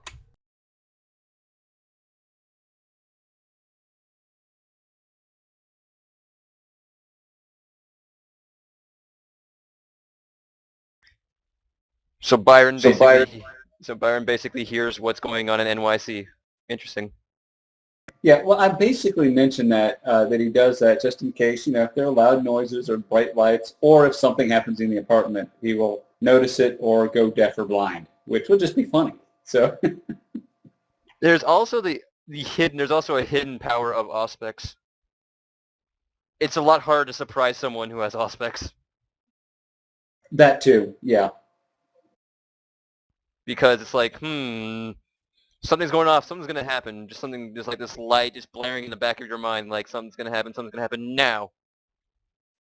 Yeah, they said something like noticing a gun pointed to the back of your head, I think was one of the examples in the book. I remember that.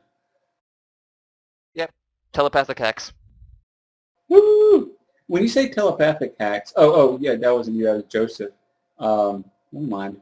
No, it was you. Did you get the 4th dot in that? Because that's if Byron learns he can do that with it, he's beelining towards that. I mean, every point.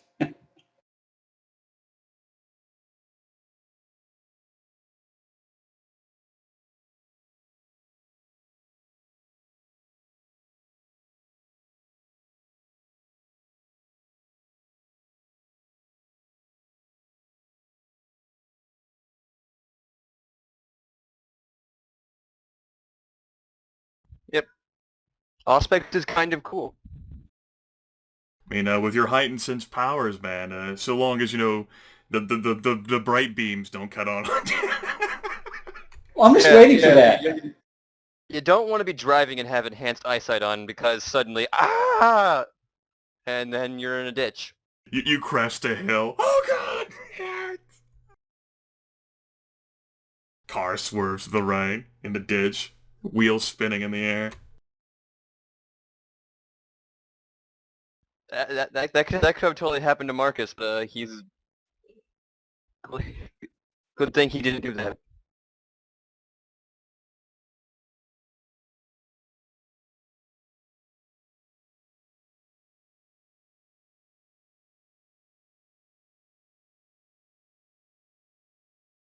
Damn it, Aaron! How long does it take to have make a cup of coffee? Well, it gives everyone time to think about their lives, what it all means, and look at the chat and just shrug your shoulders. Man, if you figure out what it all means, let me know. Drop me a line. I've been waiting for that answer for a while.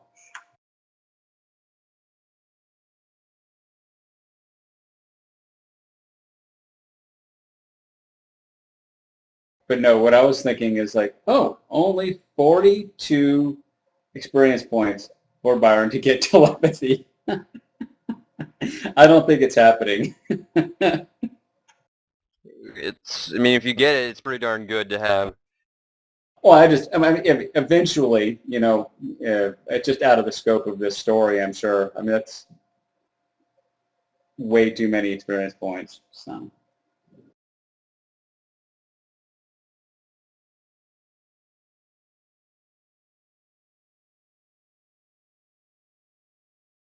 I mean, it's very useful just to read, the surface thoughts of people's what's going on. Yeah, I'm sure.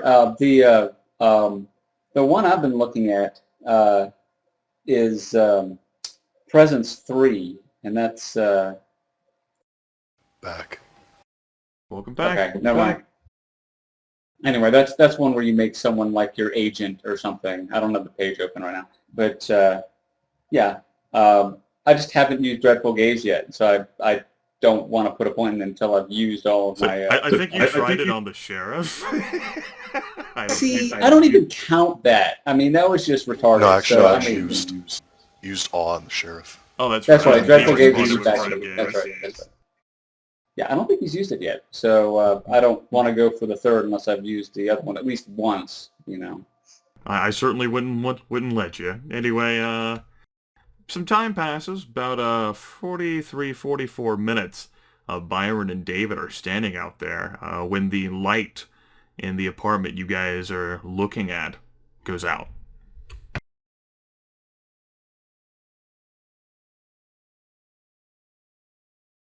All right. David will keep sitting and watching for a few minutes. He'll flick on his super cool eyes so that the darkness inside of the apartment doesn't bother him, even if he has a shit angle. Okay. Each of you go ahead and give me Perception plus Alertness at difficulty 7 rolls, please.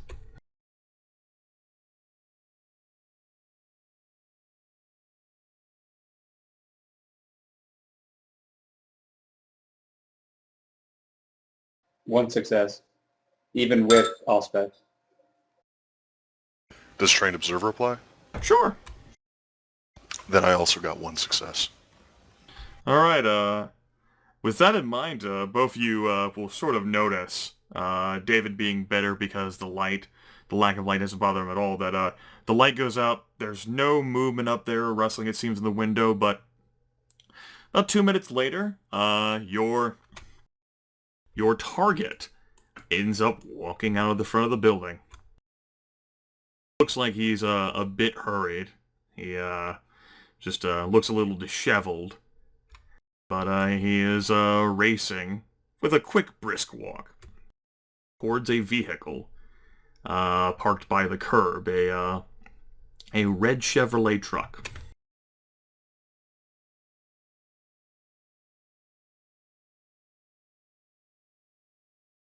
Byron will look to David, raise an eyebrow. Like, what do we do now? Just let him go. We don't want to arouse suspicion if he's being called into work. All right, well, let's at least get the license plate number. We can run it by Al. That's definitely possible. Yeah, because the truck will pass by you guys, and both of you with your cute eyes can easily see all the entire license plate for long enough to memorize it as he hops into his truck and drives off.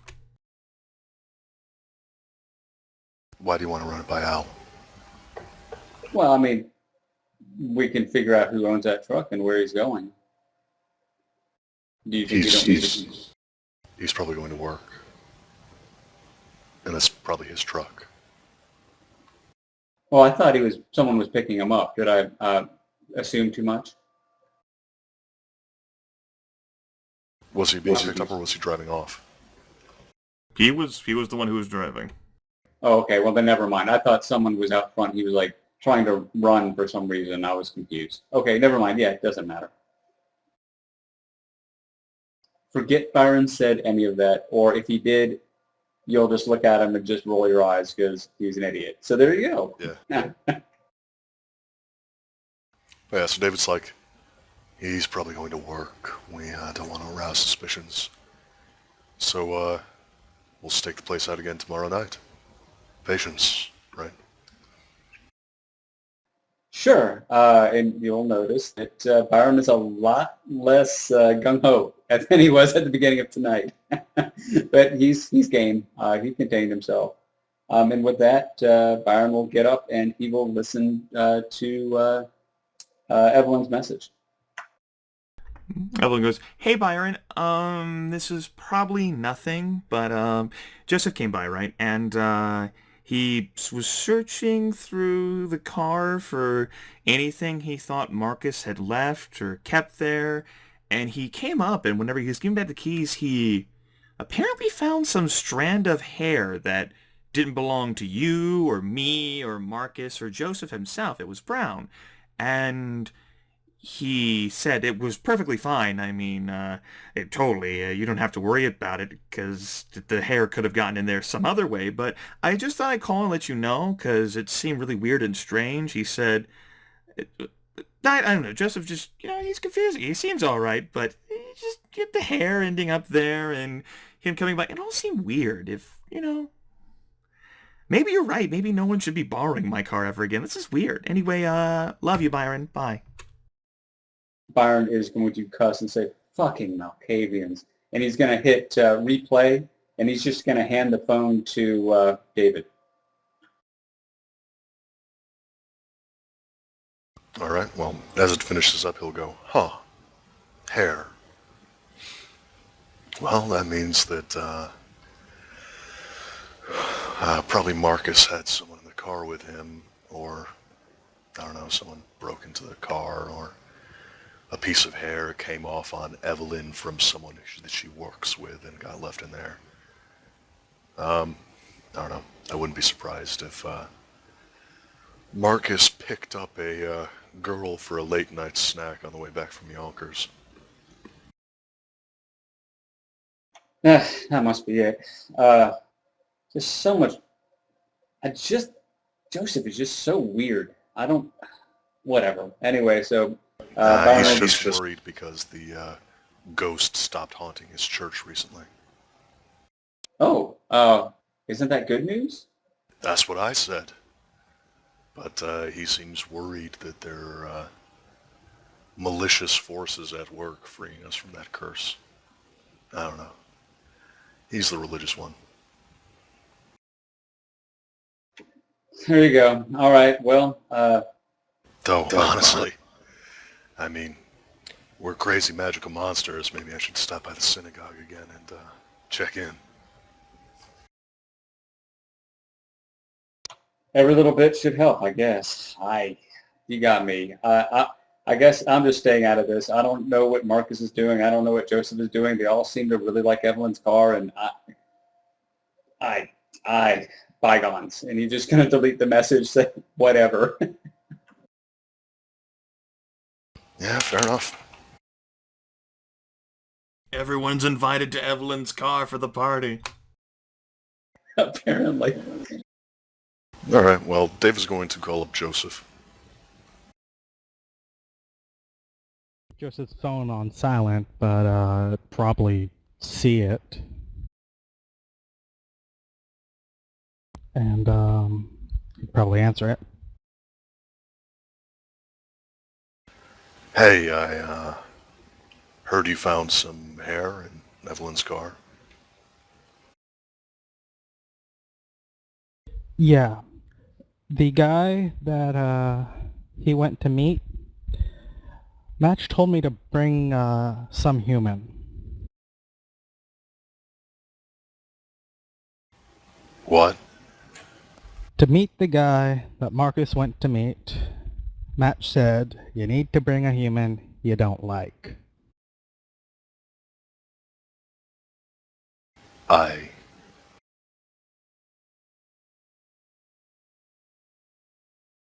And then David just kind of remains like that, completely fucking speechless. And Byron will probably see David just standing there stupefied, his jaw dropped. In probably a look that mirrors, in many ways, looks that the Archon Theo Bell and the former sheriff has given the coterie on a few occasions.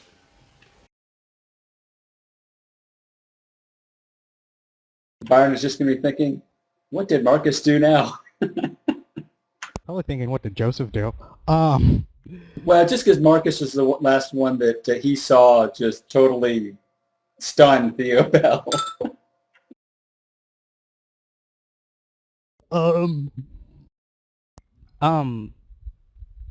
Yeah, he didn't go into any more detail, so my assumption is worst case. I think that's fair.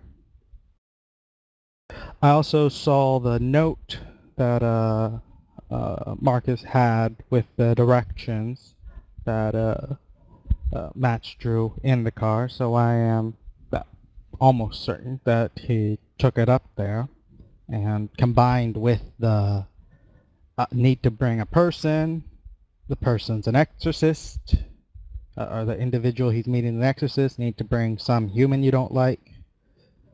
I think you can see how I end up piecing this together. I have a hard time believing that any of us could be so cold-blooded.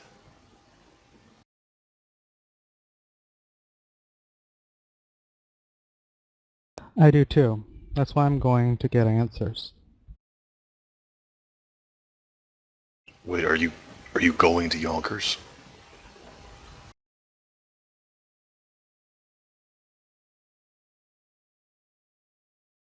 Yeah, I'll be going to Yonkers.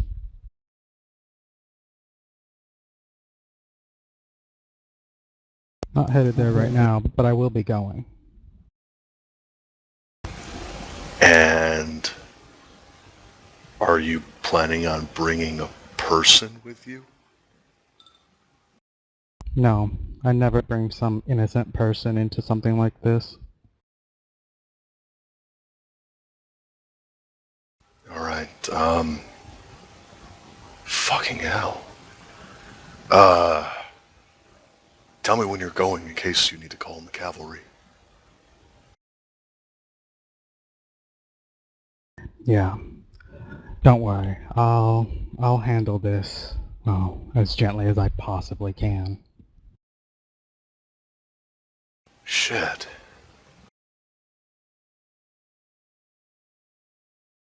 Click.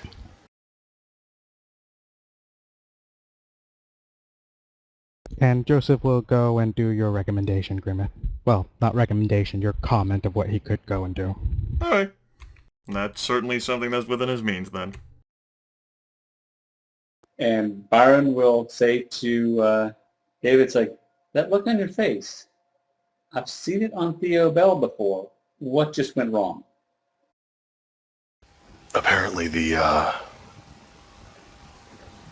The guy in Yonkers. Part of the requirement for seeing him is bringing along a mortal that you don't like. Are you telling me that Marcus borrowed Evelyn's car to commit a felony? Yeah, okay. His car privileges are gone. Yeah, I can't believe that Marcus would do something like that.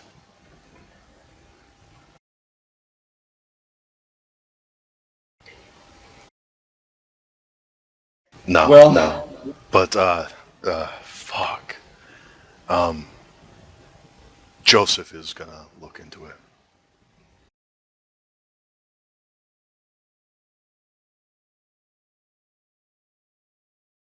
Byron, I'll pause a moment at that and Yep. then Joseph's shrug. going to look into it, Byron? Yeah, I mean, he's just that it's one of those things that goes in one ear, out the other, then comes back in to sit there and fester for a little moment, and then he's like, it just processes it. You can see on his face that it doesn't want to compute. He says, "All right, as I said, I'm staying out of it, but Marcus is never using Evelyn's car again, and I've got words for him if he in fact did take someone up there." Apparently, Joseph has directions to the place up there. He says he found them in the car. You know, if you do have directions, Byron, you don't have to wait. Why wait? You could go there now. Oh goodness, no. Byron wants nothing to do with this. It's like some creepy, well, he doesn't know it's a creepy old dude, but some dude that is going to, yeah, just all of this, just, it's like, no, just no.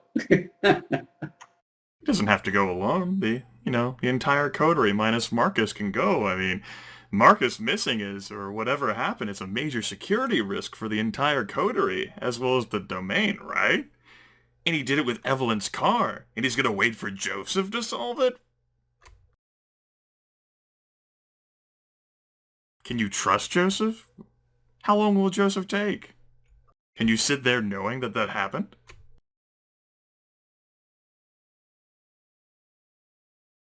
It's a good question. I still think, it's one of those things where I think Byron just, it's not a thing that's in his state of mind to do. He might bring up, it's like, so I noticed you asked him if he wanted us along. Why didn't Joseph want us to come with him?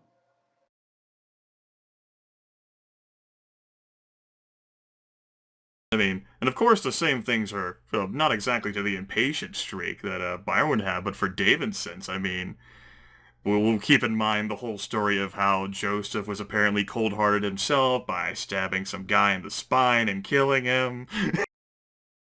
And combine that with the fact that both of these apparent murderers are people that he has a second-stage blood bond to.